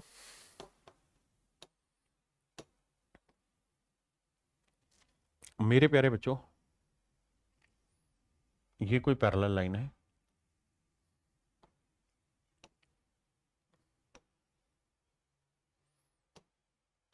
ये कोई पैरेलल लाइन है और ये दूसरी पैरेलल लाइन है, ठीक है जी, दो पैरेलल लाइन,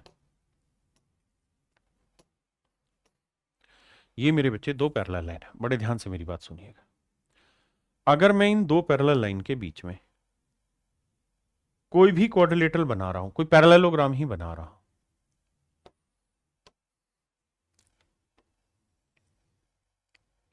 लेट्स से ये पैरेललोग्राम मैं बना रहा हूं, आपने कहा जी ठीक है, अब मेरे बच्चे में एक पैरेललोग्राम और बना दे रहा हूं,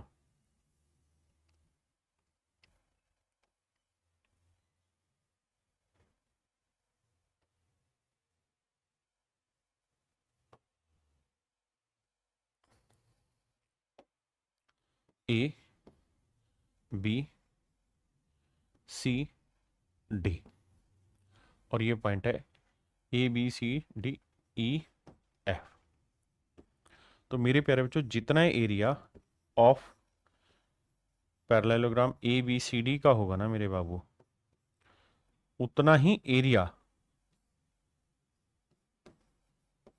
of triangle, area of quadrilateral A B E and F का होगा। मोटी बात है, मैं यहां क्या समझाना चाह रहा हूं, मैं यहां ये कहना चाह रहा हूं मेरे बाबू कि अगर दो पैरेलल लाइन के बीच में दो पैरेललोग्राम बने हैं, लेकिन दोनों ही पैरेललोग्रामों की एक साइड कॉमन है, ध्यान से देखोगे तो ये जो लाल रंग की नागिन मैं घुमा रहा हूं, ये दोनों ही पैरेललोग्राम की कॉमन साइड है। आपने कहा ठीक है जी, हाँ। तो अगर मेरे प्यारे बच्चों दोनों पैरेललोग्राम की एक साइड कॉमन हो और दोनों पैरेलल लाइन के बीच में बने हो, जैसे एक लाइन ये थी, एक लाइन ये, इसी के बीच में ये वाली सफेद वाली बनी और इसी के बीच में ये येलो कलर वाली बनी है, तो मेरे प्यारे बच्चों दोनों अगर एक ही नागिन पे बनी हुई है, यानी एक साइड दोनों की बराबर है, तो जो एरिया इस वाली पैरेललोग्राम का होगा ना बाबू, वही वाला एरिया इस वाली पैरेललोग्राम का भी होगा, ये याद रखिएगा। ये मेरे प्यारे बच्चों याद रखिए, ये बहुत ही जबरदस्त शानदार जानदार कॉन्सेप्ट है जो आपको दिया है, don't miss it, if you miss it you will pay it. ये कॉन्सेप्ट है कि भैया अगर मान लीजिए ए बी कॉमन है दोनों ही पैरेललोग्राम में, तो इस पैरेललोग्राम का जो एरिया होगा वही एरिया मेरे प्यारे बच्चों इस पैरेललोग्राम का भी होगा। इस पैरेललोग्राम का भी एरिया वही होगा। क्यों? क्योंकि दो विशेषताएं होनी चाहिए, एक तो दो पैरेलल लाइन के बीच होना चाहिए, दूसरा बेस कॉमन होना चाहिए। ठीक है जी। और दो पैरेलल लाइन के बीच से मतलब क्या है सर? दो पैरेलल लाइन के बीच से मतलब है कि दोनों पैरेलल लाइन के बीच की डिस्टेंस बराबर होती है। कहीं पे भी लोगे तो ये डिस्टेंस बराबर होगी, एच होगी, और बेस है मान लीजिए ए, तो एरिया होता है पैरेललोग्राम का ए इंटू एच। तो अब ध्यान देना, अगर आप ये वाली पैरेललोग्राम लेंगे, इसका एरिया भी यही तो हुआ, बेस इंटू हाइट। आपने कहा ठीक है साहब, इसमें कोई दो राय नहीं। अब अगर मेरे प्यारे बच्चों मैं आपको ये कहूं कि मैं ये वाली पैरेललोग्राम ले रहा हूं जिसमें मैंने नागिन घुमाई हुई है पूरे में, तो इसका एरिया भी बेस इंटू हाइट ही होगा। तो इस वजह से दोनों पैरेललोग्राम का मेरे प्यारे बच्चों एरिया बराबर हो जाता है। ये मेरा कहने का अर्थ है यहाँ पे। अब कितने बच्चे इस बातों को, इन बातों को समझ गए हैं? वो हाथ उठाएं और ताली बजाएं और घर को लौट जाए। हम तो ठहरे परदेसी, साथ क्या निभाओगे?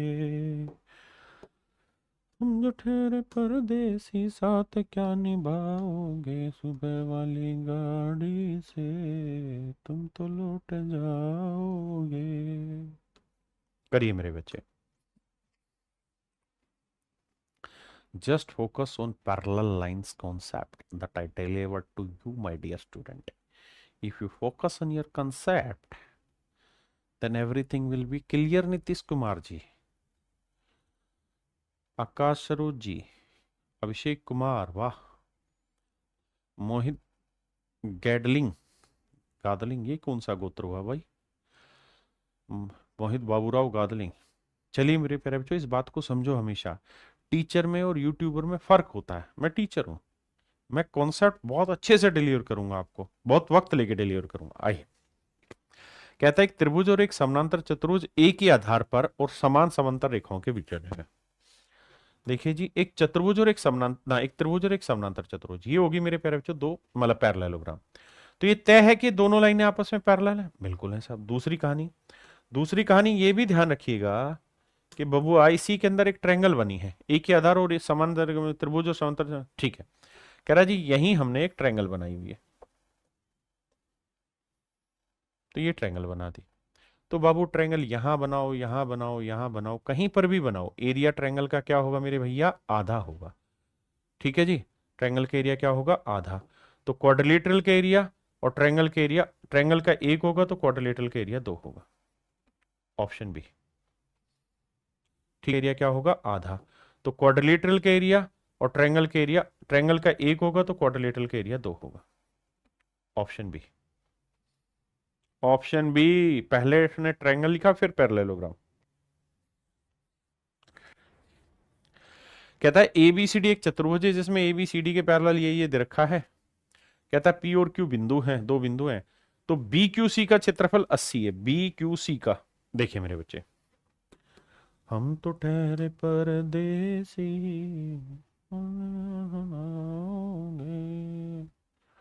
सुबह वाली गाड़ी से हम तो लौट जाएंगे। देखिए मेरे बच्चे, ये है बी क्यू सी। तो बी क्यू सी जो है उसका एरिया पूरी पैरेललोग्राम के एरिया का क्या होगा मेरे प्यारे बच्चों? आप कहेंगे आधा होगा। क्या होगा बाबू? आधा होगा। पूरी पैरेललोग्राम के एरिया का मेरे प्यारे बच्चों आधा होगा। पूरी पैरेललोग्राम के एरिया का आधा होगा। आपने कहा मान लिया। यानी मेरे बेटे बी क्यू सी का जो एरिया होगा, अगर वो उसने दिया हुआ है 80, यानी ये वाला एरिया मेरे प्यारे बच्चों अगर 80 दिया हुआ उसने, तो पूरी पैरेललोग्राम का एरिया कितना निकल के आ जाएगा? 160। 80 का डबल 160 है। हाँ सर, हम ये बात मानते हैं और आपकी बात की इज्जत करते हैं, हमें समझ में आ गई ये बात। 160। अब मेरे प्यारे बच्चों एक बात बताना, पूरी पैरेललोग्राम का एरिया 160 है? बिल्कुल है। अब मैं आपसे जानना ये चाह रहा हूं मेरे बेटे कि मुझे इस वाली ट्रायंगल का एरिया बताओ। तो सर ये भी पूरी पैरेललोग्राम का आधा ही घूमना है, इसमें दिक्कत थोड़ी है, ये भी आधा ही होना है। तो पूरी पैरेललोग्राम का एरिया अगर 160 है बाबू, पूरी पैरेललोग्राम का एरिया 160 है, तो इस वाली ट्रायंगल का एरिया होगा 80। इसका भी 80 होगा। और यही आपसे मेरे बच्चे पूछा हुआ है कि भैया इसका एरिया बताइए क्या होगा, तो मेरे बच्चे 80। आइए,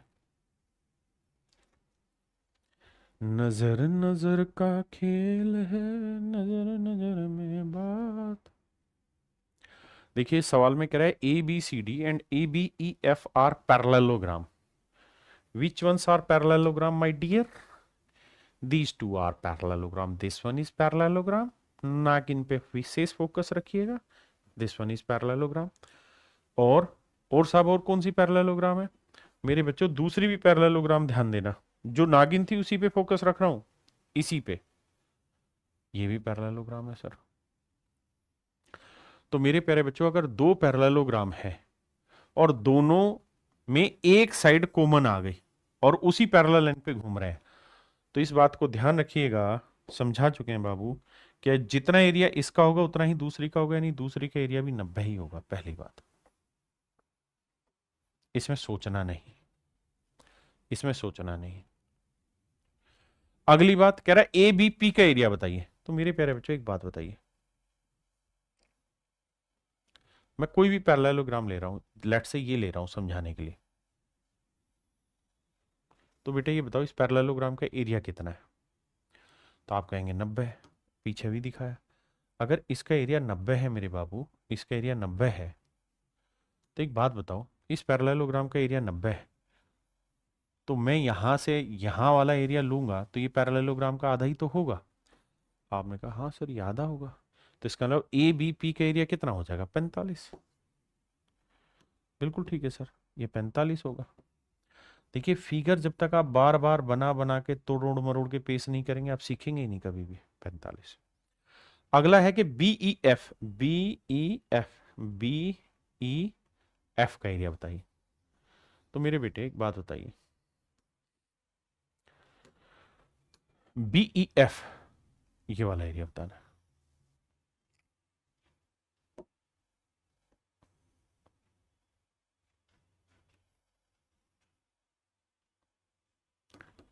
तो बेटे एक बात बताओ, बात ये बताना कि भैया ये पैरेललोग्राम है।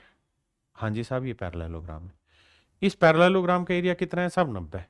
अगर इसका एरिया 90 है तो ये डायगोनल खींच दिया, तो डायगोनल तो एरिया बाइसेक्टर होता है, तो इसका मतलब ये वाली ट्रायंगल का एरिया कितना आ जाएगा? बी ई एफ का।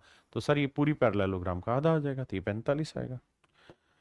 दिल ने दी थोड़ी हवा मन। तो मेरे बच्चे आंसर आएगा 90 45 45, ऑप्शन ए। कॉन्सेप्ट पे फोकस करिए, that is very important in your every exam.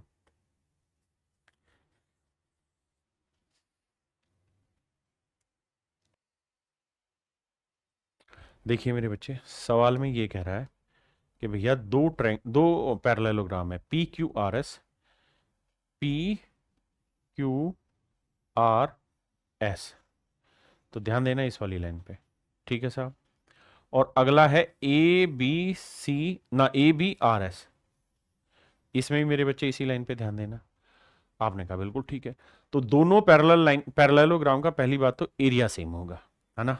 अब कह रहा है अगर पी क्यू आर एस का एरिया 100 है, पी क्यू आर एस का एरिया 100 है, तो ए एक्स एस का एरिया बताइए कितना होगा? ध्यान देना मेरे बच्चे।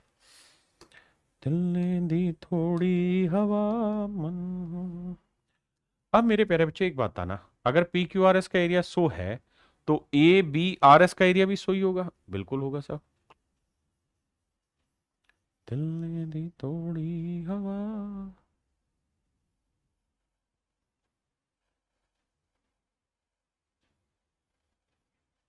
अब देखिए सवाल देखने में मजा आ रहा है नहीं आ रहा? सर बिल्कुल मजा आ रहा है। कैसे मजा आ रहा है? कि सर पूरी इस पैरेललोग्राम का भी एरिया 100 होगा, हमने ये वाला साइड पकड़ रखा है, तो भैया इस ट्रायंगल का एरिया क्या होगा? आधा होगा, 50। तो आंसर आएगा 50। हाँ है ना मेरे प्यारे बच्चे, मेरा आंसर। देखिए यार सवाल में ये कह रहा है कि ए बी सी डी समानांतर चतुर्भुज है। ए बी सी डी एक समानांतर चतुर्भुज है मेरे प्यारे बच्चों। ए बी सी डी एक समानांतर चतुर्भुज है, बहुत सुंदर, जिसका क्षेत्रफल 40 वर्ग सेंटीमीटर है। तो area of triangle P C D बताइए।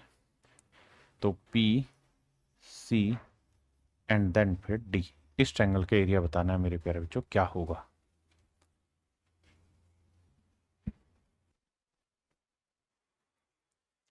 अब मेरे प्यारे बच्चों एक खास और विशेष चीज आपको बताने जा रहा हूं, बड़े ध्यान से मेरी बात सुनिए। देखिए इस बात को तो आप समझते हैं कि अगर दो लाइनें आपस में पैरेलल हों तो दो पैरेलल लाइनों और एक ही आधार पर बने त्रिभुजों का क्षेत्रफल हमेशा बराबर होता है। आपने कहा जी ठीक है। अब आप ये बात तो जान ही रहे हैं कि ये एक पैरेललोग्राम है। आपने कहा बिल्कुल ठीक है। अगर ये पैरेललोग्राम है मेरे प्यारे बच्चों, तो इस पैरेललोग्राम का एरिया कितना है, 40। अगर इस पैरेललोग्राम का एरिया मेरे बच्चे 40 है, इस पैरेललोग्राम का एरिया 40 है मेरे बच्चों, ध्यान देना। इस समानांतर चतुर्भुज का एरिया 40 है, तो समानांतर चतुर्भुज वो होती है जिसकी सारी भुजाएं आपस में आमने सामने की भुजाएं पैरेलल हो। आपने कहा ठीक है। तो मेरे प्यारे बच्चे एक बात बताना, इसी ट्रायंगल से मैं ये बेस बनाऊं। अब देखिए ट्रायंगल ये वाली लूं मैं, इसका भी एरिया उतना ही होगा क्योंकि दो पैरेलल लाइन के बीच चल रही है। यहां लूं तब भी एरिया उतना ही रहेगा। तो हर हाल में इसका एरिया क्या होगा, सेम होगा। सेम होगा इस ट्रायंगल के एरिया, कहीं पे भी लेके चला जाऊं। और ये पैरेललोग्राम का आधा है। आप कहें जी पल्ले नहीं पड़ी बात, कोई दिक्कत नहीं, समझाते हैं भाई, समझाने की कोशिश करते हैं। पल्ले क्यों नहीं पड़ रही आपको, थोड़ा और दिखाते हैं दूर की चीजें, तब पल्ले पड़ेगी।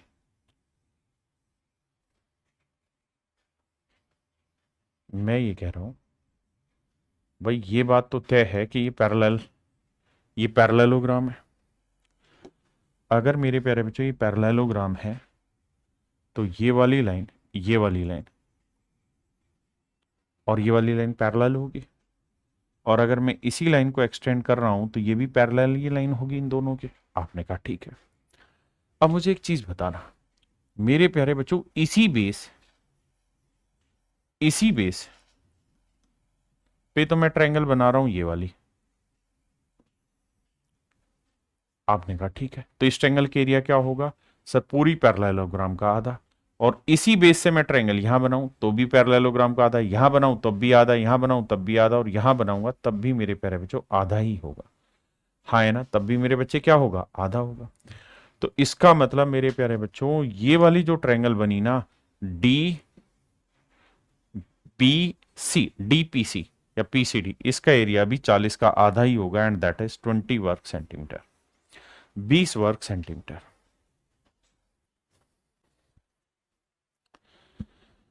देखिए मेरे बच्चे, सवाल में कह रहा है कि भाई ये एबीसीडी एक पैरेललोग्राम है, इसका एरिया 70 है, तो पीबीसी का एरिया बताना है क्या होगा। तो ये बात आपको बताई कि मेरे बच्चे कहीं पे भी बनाओगे इसे तो ये एरिया हमेशा ही क्या होगा, आधा होगा। ये एरिया आधा होगा, यहां बनाओ यहां बनाओ यहां बनाओ, कहीं भी बनाओ आधा बनाए। दूसरा, अगर इस वाली लाइन को, ये जो लाइन है आपकी एडी, इसको मैं इधर बढ़ा दूं या इधर बढ़ा दूं तो भी मेरे बच्चे दोनों सिचुएशन में इस पैरेलल लाइन पे जहां पे भी बनेगा ना तो ये एरिया आधा ही होगा पूरी पैरेललोग्राम का, ध्यान रखना। इधर अगर मैं बढ़ाता चला जाऊंगा ना यहाँ तो भी ये आधा ही रहेगा। तो ये एरिया मेरे प्यारे बच्चों क्या रहना है, आधा रहना। तो 70 का आधा हो जाएगा मेरे बाबू 35।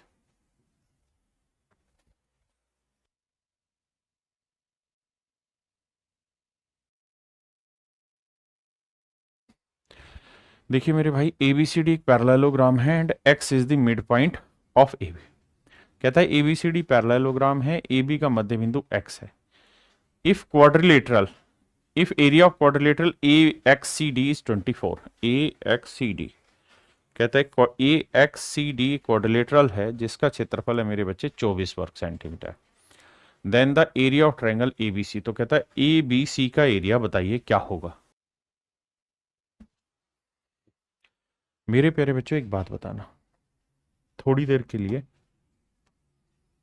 कुछ चीजें छिपाऊंगा आपसे, क्योंकि जब तक कुछ छिपाएंगे नहीं तब तक आपको समझा पाएंगे नहीं। मेरे बच्चों मुझे सिर्फ ये बताना ईमानदारी से कि आपको ये बात बताई थी कि मेरे प्यारे बच्चों किसी भी ट्रायंगल में अगर उसके किसी वर्टेक्स से सामने वाली साइड के मिड पॉइंट को मिलाएंगे तो जो लाइन बनेगी वो मीडियन कहलाएगी और ये एरिया बाइसेक्टर होती है, एरिया को दो बराबर इक्वल पार्ट्स में बांटती है। आपने कहा बिल्कुल ठीक है। अब सवाल में खुद ही कह रहा है बाबू कि x जो है वो मिड पॉइंट है। अगर मेरे प्यारे बच्चों x मिड पॉइंट है, आपने कहा ठीक है, अगर x मिड पॉइंट है तो ये तय है कि ये मीडियन कहलाई। ये जो है मेरे प्यारे बच्चों मीडियन है। भाई किसी वर्टेक्स से सामने वाली साइड के मिड पॉइंट को मिलाने वाली लाइन ही तो मीडियन कहलाती है, बिल्कुल ठीक है। तो अगर ये मिड पॉइंट है और ये मीडियन है तो जितना एरिया इसका होगा उतना ही एरिया मेरे प्यारे बच्चों इसका होगा। आपने कहा ये बात ठीक है सर, हम इस बात से सहमत है। अब मेरे बच्चे एक बात बताना, अब इधर आ जी और मुझे खुल के बताइए A B C D parallelogram है कि नहीं। आप कहें सर दे रखी है। अगर ये पैरेललोग्राम है तो ये इसका डायगोनल है, और मैंने बताया कि डायगोनल एरिया बाइसेक्टर होता है, यानी ये इस एरिया को दो बराबर भागों में बांटेगा। बिल्कुल ठीक है साहब। अगर ये दो बराबर भागों में बांटेगा तो ये एरिया एक और एक दो है, ये एरिया एक और एक दो है, एक और एक दो है, तो मेरे नन्हे मुन्ने प्यारे बच्चों ये वाला एरिया भी क्या होगा, दो। भाई ये एरिया एक और एक दो है तो ये वाला एरिया भी क्या होगा, दो। तो पूरा एरिया कितना बना, दो और एक तीन और एक चार। तो पूरी क्वाड्रिलेटरल का एरिया 4 यूनिट हुआ, जबकि वो रिप्रेजेंट कर रहा है 24 वर्ग सेंटीमीटर को। एक यूनिट की वैल्यू 6 वर्ग सेंटीमीटर। तो कहता है ए बी सी का एरिया ज्ञात करिए क्या होगा। तो ए बी सी का एरिया बताइए क्या होगा। तो ए बी सी का एरिया कितना बना मेरे बच्चे, एक और एक दो। आपने कहा हाँ, तो 2 यूनिट का एरिया कितना होगा, 2 6 12। फिर से समझाता हूं मेरे बच्चे। भाई ये मीडियन है तो ये एरिया और ये एरिया इक्वल होगा 1 1। ये पैरेललोग्राम का डायगोनल है तो ये 2 है तो ये भी 2 होगा। तो 2 और 2 4, पूरी पैरेललोग्राम का एरिया आ गया 4। हाँ है ना। लेकिन उसने क्या कर, मैंने गलत बना दिया, यहां दे रखा था ए एक्स सी डी, माफ करिए ए एक्स सी डी, माफी चाहता हूं, ए एक्स सी डी। ए एक्स सी डी कहां है, ए एक्स सी और डी, ये चतुर्भुज है। माफी चाहता हूं भाई, इस चतुर्भुज का एरिया कितना बना, तो आप कहेंगे दो इसका था एक इसका है, तो 3 यूनिट बना। तो 3 यूनिट 24 है, तो 1 यूनिट कितना बना मेरे प्यारे बच्चों, 8। तो 1 यूनिट 8 वर्ग सेंटीमीटर। अब मुझसे पूछ रहा है ए बी सी का एरिया बताइए किसका मेरे प्यारे बच्चों, ए बी सी का, इसका एरिया बताइए। तो एक और एक दो, 2 यूनिट 2 8 16 वर्ग सेंटीमीटर। तो ऑप्शन सी मेरे प्यारे बच्चों राइट आंसर होगा। हाँ जी, हाँ ये बिल्कुल ठीक है, वो ए एक्स सी डी है, मैंने ए बी सी डी पढ़ लिया था कल, ठीक है।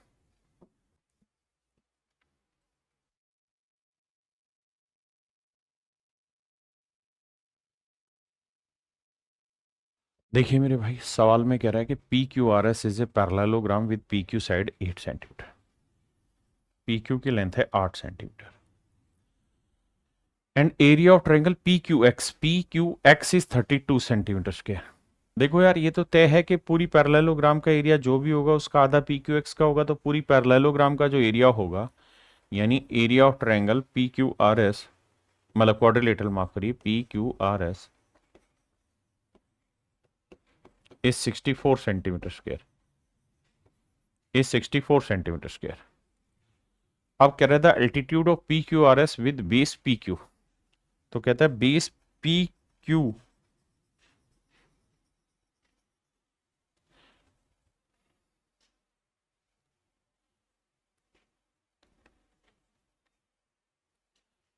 कहता है पी क्यू से इस बेस की हाइट निकालनी क्या होगी। आइए मेरे प्यारे बच्चों, यानी हमसे वो ये पूछ रहा है कि भैया यहां से ये जो हाइट ड्रॉ करनी है, ये जो हाइट है किसी भी बिंदु से, ये हाइट क्या होगी। देखिए मेरे बच्चे, दो तरीके हैं हाइट को ड्रॉ करने के, मतलब इसके हाइट की वैल्यू निकालने के। पहली बात तो ये कि आपको पता है कि पैरेललोग्राम का एरिया कैसे निकलता है ना। तो आप कहेंगे पैरेललोग्राम का एरिया निकलता है साइड की लेंथ गुना हाइट, 8 गुना ही हाइट h मान ले रहे हैं, और पूरी पैरेललोग्राम का एरिया दे रखा है 64। तो 8 8 64, तो मेरे प्यारे बच्चों हाइट निकल के आ गई 8 सेंटीमीटर। एक तो तरीका हुआ ये। दूसरा, हम दूसरा तरीका ये कर सकते हैं कि इस एल्टीट्यूड को यहां खींच लें। तो मेरे प्यारे बच्चों आप एक काम ये भी कर सकते हैं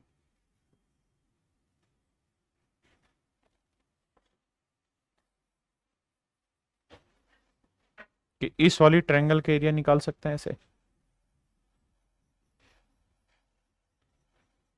हाँ, कैसे? तो इसका एरिया दे ही रखा है, तो बेस हो गया हाफ इंटू बेस हो गया 8 और हाइट हो गई h, और बराबर एरिया इस पूरी ट्रायंगल का कितना दे रखा है 32। तो हम ऐसे भी इसका एरिया निकाल सकते हैं, 2 चौक 8 4 8 32, तो h की वैल्यू आएगी मेरे बच्चे 8 सेंटीमीटर। यानी ऑप्शन डी मेरे प्यारे बच्चों right answer, option D right answer. करिए।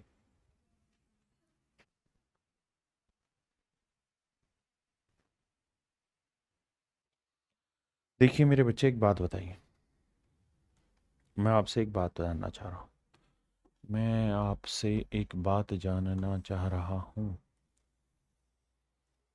बात ये है मेरे प्यारे बच्चों कि अगर मान लीजिए ये कोई ट्रायंगल है, ये कोई ट्रायंगल है, दोस्तों ध्यान से सुनना, ये कोई त्रिभुज है,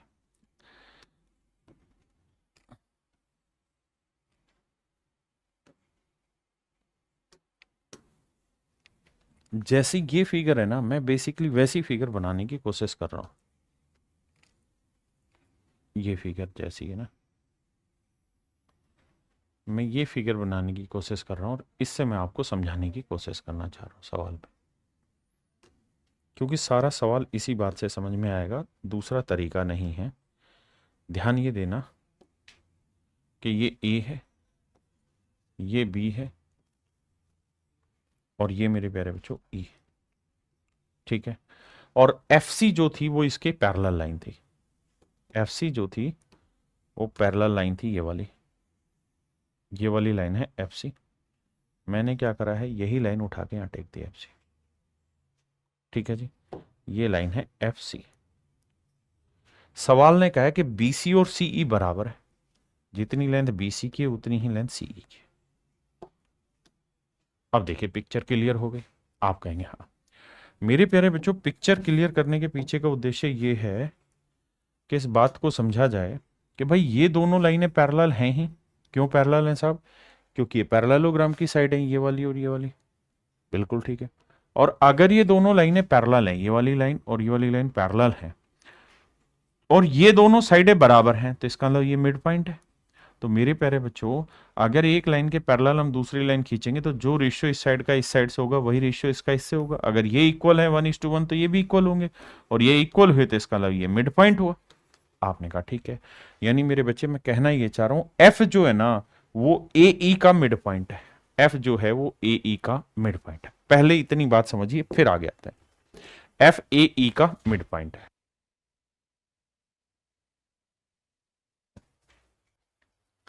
और अगर मेरे बच्चे एफ ए का मिड पॉइंट है तो इसका मतलब ए बी की लेंथ 2 होगी तो एफ सी की लेंथ 1 होगी।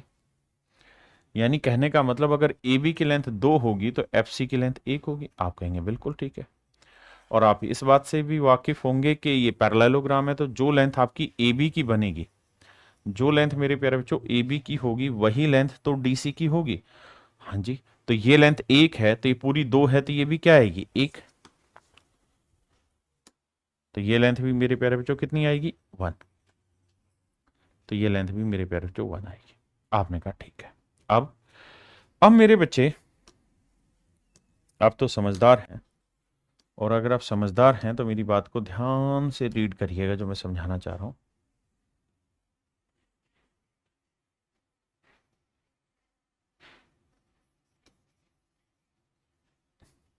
देखिए सारा गेम है विजुअलाइजेशन का, आप कितना अच्छे से चीजों को विजुअलाइज कर रहे हैं, है ना। अगर आपकी विजुअलाइजेशन ठीक है तो आपका सवाल करने का तरीका फिट होगा। आइए मेरे बच्चे,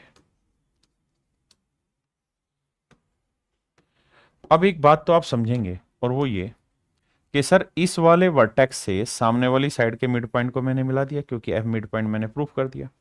अगर आप किसी बिंदु से सामने वाली भुजा के मध्य बिंदु को मिलाएंगे तो ये जो लाइन बनेगी ये मीडियन कहलाएगी, और मीडियन बेसिकली मेरे प्यारे बच्चों एरिया बाइसेक्टर होती है। तो ये एरिया 1 होगा बाबू, तो ये वाला एरिया भी 1 होगा, ये मैं कहना चाह रहा हूं। यानी ये दोनों एरिया आपस में इक्वल होगा। आपने कहा ठीक है जी। और अगर ये दोनों एरिया इक्वल हैं तो हमें ये बात समझनी चाहिए पूरे दिलो जान से कि भैया ये एरिया तो उसने दे रखा है पहले से 3 है, तो ये एरिया 3 है बाबू, तो ये वाला एरिया भी तो 3 ही होगा क्योंकि इक्वल है। बिल्कुल ठीक है। और मेरे प्यारे बच्चों ये पैरेललोग्राम है ए बी सी डी, और अगर ये पैरेललोग्राम है और ये इसका डायगोनल है तो डायगोनल क्या करता है जी, पैरेललोग्राम को दो इक्वल एरिया में बांटता है। तो ये एरिया 3 और 3 6 है, तो ये वाला एरिया भी मेरे प्यारे बच्चों क्या होगा 6, ये एरिया भी क्या होगा 6। तो पूरी पैरेललोग्राम का एरिया होगा 6 3 9 और 3 12। तो मेरे प्यारे बच्चों मेरे पैरेललोग्राम का एरिया आ जाएगा 12 वर्ग सेंटीमीटर। हाँ जी, आइए मेरे नन्हे मुन्ने प्यारे बच्चों, एक बात बताइए भाई,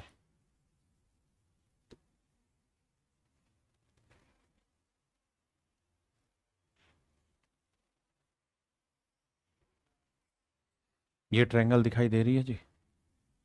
आप कह रहे हैं नहीं दिखाई दे रही।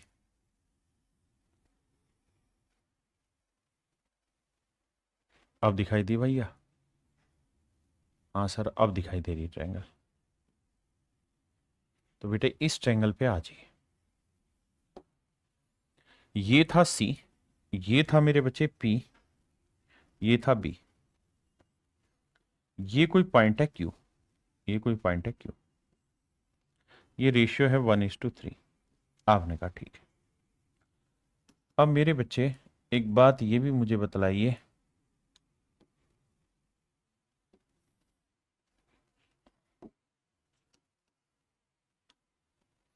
और बड़े ध्यान से मेरी बात को सुनिए समझिए। इस त्रिभुज में दो ट्रायंगल बनी है, एक ट्रायंगल है मेरे प्यारे बच्चों ये वाली, और एक ट्रायंगल है मेरे बच्चे ये वाली। दोनों की दोनों जो त्रिभुजें हैं मेरे प्यारे बच्चों, दोनों की दोनों जो ट्रायंगलें हैं वो किसी एक ही सेम स्ट्रेट लाइन पे बेस्ड है, इसी लाइन पे बेस्ड है। भाई पी सी पे ही तो बेस्ड है, सी क्यू बी और पी क्यू बी दोनों इसी पे बेस्ड है। आपने कहा ठीक है। अगर मेरे प्यारे बच्चों दोनों ट्रायंगले एक ही स्ट्रेट लाइन पे बेस्ड हैं और उनका एक उभयनिष्ठ शीर्ष भी है जो बेस से दूर है, तो इनके एरिया का रेशियो भी वही होगा जो इनके बेस की लेंथ का है।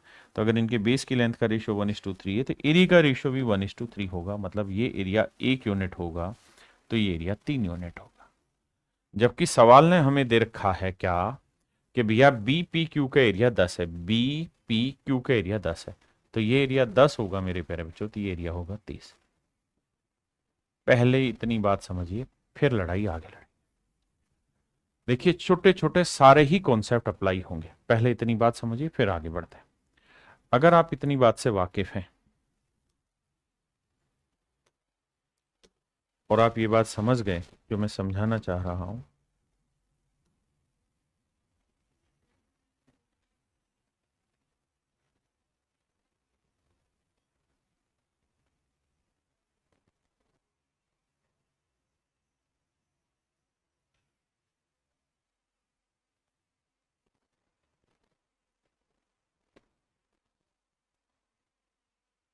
देखिए मैटर है विजुअलाइजेशन का, आप विजुअलाइज कर पाते हैं कि नहीं। अगर आप विजुअलाइज कर रहे हैं मेरे बाबू तो आप सब ठीक कर जाएंगे। अब मेरी बात पे विशेष ध्यान दिया जाए और फोकस रखा जाए सवाल पे कि भाई ये एरिया पी बी सी का एरिया कितना बना, 10 और 30 40। आपने कहा ठीक है, तो ये एरिया बना सर 40। अब मेरे प्यारे बच्चों सवाल में ये कह रहा है कि P जो है वो भुजा AB का मध्य बिंदु है, P is the mid point of side AB। अगर P भुजा AB का मध्य बिंदु है, P is the mid point of side AB, P भुजा AB का मध्य बिंदु है मेरे प्यारे बच्चों, तो ये भी तो बात समझने लायक है कि भाई P अगर मिड पॉइंट है तो किसी वर्टेक्स से सामने वाली साइड के मिड पॉइंट को मिलाएंगे तो जो लाइन बनेगी वो मीडियन होगी, और मीडियन क्या करती है, एरिया बाइसेक्ट करती है। तो सर जी अगर ये वाला एरिया 40 है तो ये वाला एरिया भी हर हाल में 40 हो। बहुत सुंदर। किसी भाई बहन ने कोई लोड आ गए थे तो 10 यार मैनू, आपने कहा ना जी ना कोई दिक्कत ना है बाबू। अब मेरे भैया ये बताओ ये क्वाड्रिलेटरल है कि नहीं है? आपने कहा जी हाँ ये क्वाड्रिलेटरल है। अगर ये क्वाड्रिलेटरल है, ये चतुर्भुज है, तो ध्यान देना ABCD ये चतुर्भुज है। अगर ये चतुर्भुज है तो मेरे प्यारे बच्चों ये क्या हुआ इस चतुर्भुज का? डायगोनल हुआ, समानांतर चतुर्भुज का, बिल्कुल ठीक है। और डायगोनल जो होता है पैरेललोग्राम का, वो पैरेललोग्राम को दो इक्वल एरिया में बांटता है। तो ये एरिया 40 और 40 80 है, तो ये वाला एरिया भी तो 80 होगा बाबू। तो ये वाला एरिया भी मेरे प्यारे बच्चों 80, बिल्कुल ठीक है। अब मुझसे क्या पूछा? मुझसे ये पूछा है एबीसीडी का एरिया बताइए, एबीसीडी का एरिया बताइए। तो 40 और 40 80 और 80 160।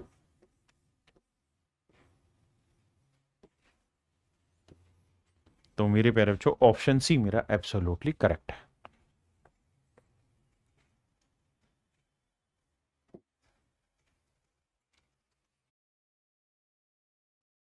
आइए मेरे बच्चे, हालात गंभीर बनते जा रहे हैं।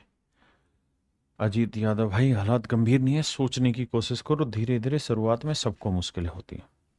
सवाल में कह रहा है जी ये साइड और ये साइड तीनों ही आपस में बराबर है। अगर तीनों ही आपस में बराबर है मेरे बाबू, तो एक बात को ध्यान से समझिएगा, सारा खेल विजुअलाइजेशन का है। मेरे प्यारे बच्चों एक बात बताना, ये जो लाइन है, इस लाइन में ये वाली वैल्यू और ये वाली वैल्यू बराबर है, तो ये इसका मिड पॉइंट हुआ, बिल्कुल। अगर मेरे प्यारे बच्चों ये दोनों ही साइडों की लेंथ आपस में बराबर है, तो ये मिड पॉइंट हुआ, बिल्कुल ठीक है। तो किसी वर्टेक्स से सामने वाली साइड के मिड पॉइंट को मिलाने वाली जो लेंथ होती है वो मीडियन कहलाती है।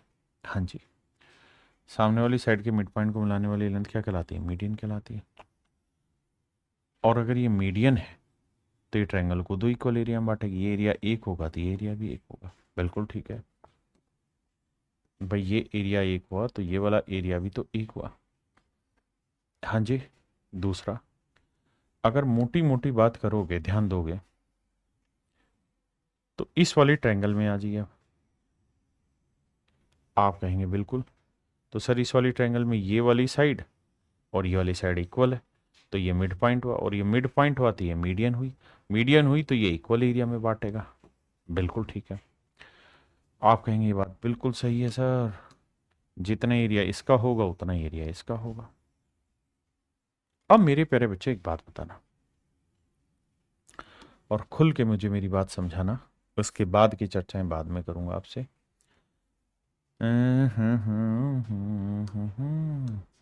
बात ये बताना कि इसी वाली क्वाड्रिलेटरल से, इसी वाली मतलब इसी वाली से तो ये वाला ट्रायंगल बना, और इसी वाली से ये वाला ट्रायंगल बना।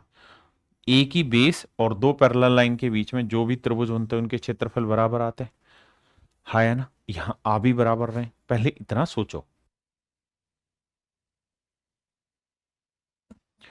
तो अब मेरे प्यारे बच्चों मैं मोटी मोटी गल्ला कर रही ऐसी तो कोड़ आइए कि मेरे प्यारे बच्चों अगर मैं इसको इससे मिला दूं तो आपको दिक्कत तो नहीं होगा?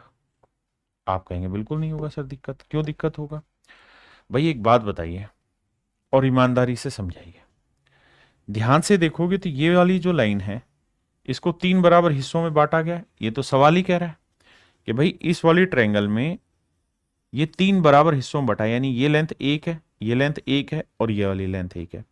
तो मेरे बच्चों ध्यान देना थोड़ा देर के लिए, कैसे भाई? ये वाली जो ट्रायंगल बनी है ये भी इसी बेस पे, ये वाली जो ट्रायंगल बनी है इसका बेस भी इसी स्ट्रेट लाइन पे, और ये वाली जो ट्रायंगल बनी इसका बेस भी इसी स्ट्रेट लाइन पे।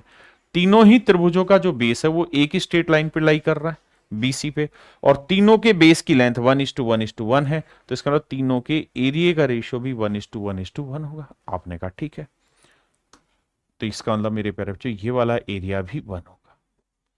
अब मुझे एक बात बताना मेरे प्यारे बच्चों, ये है मेरी क्या? Parallelogram ADCB, ABCD। अगर ये मेरी पैरेललोग्राम है तो मेरे प्यारे बच्चों ये मैंने डायगोनल खींचा, तो डायगोनल एरिया को कितने बराबर हिस्सों में बांटता है? दो बराबर हिस्सों में। तो ये पूरा एरिया कितना बना? एक और एक, दो और एक, तीन। तो ये एरिया 3 है, तो मेरे प्यारे बच्चों ये एरिया भी तो कितना होगा? 3 होगा। तो पूरी पैरेललोग्राम का एरिया कितना आ जाएगा? 6। अब सवाल पे आते हैं, यानी पूरी पैरेललोग्राम एबीसीडी का एरिया होगा 6, तो एपीक्यू का एरिया क्या होगा, ए पी क्यू का एरिया कितना है 1, तो पहले वाले का आंसर आएगा 1:6। अब आते हैं आगे, एरिया ऑफ ट्रायंगल एबीसीडी कितना है जी 6, और area of triangle DPQ, D ये रहा, पी ये रहा, क्यू, तो डीपीक्यू का एरिया भी कितना आ रहा है मेरे बच्चे 1, तो आंसर होगा 1:6, 6:1, तो ऑप्शन ए मेरा आंसर। ठीक है भाई, चलिए मेरे प्यारे बच्चों आज के लिए इतना ही, बाकी आपसे फिर मिलते हैं कल दोबारा। धन्यवाद आप सभी का। एक बात विशेष रूप से ध्यान रखिए, अगर आपका ज्योमेट्री पढ़ने में मन नहीं लग रहा है तो आप शायद सिलेक्शन लेने की तरफ भी नहीं जा रहे हैं। ज्योमेट्री में इंटरेस्ट क्रिएट करो, पढ़ने की कोशिश करो, समझने की कोशिश करो, मजा आएगा, लेकिन मजा तब आएगा जब आप रेगुलर पढ़ोगे। पढ़ोगे नहीं तो फिर क्या का मजा आएगा तुम्हें। इसलिए प्लीज मजा लीजिए, लेकिन पढ़िए, ज्योमेट्री से निजात मत पाइए, ज्योमेट्री में घुस जाइए, इतना अंदर घुस जाइए कि ज्योमेट्री को समझने की कोशिश करें। Thank you, have a nice day to everyone. Thank you मेरे प्यारे।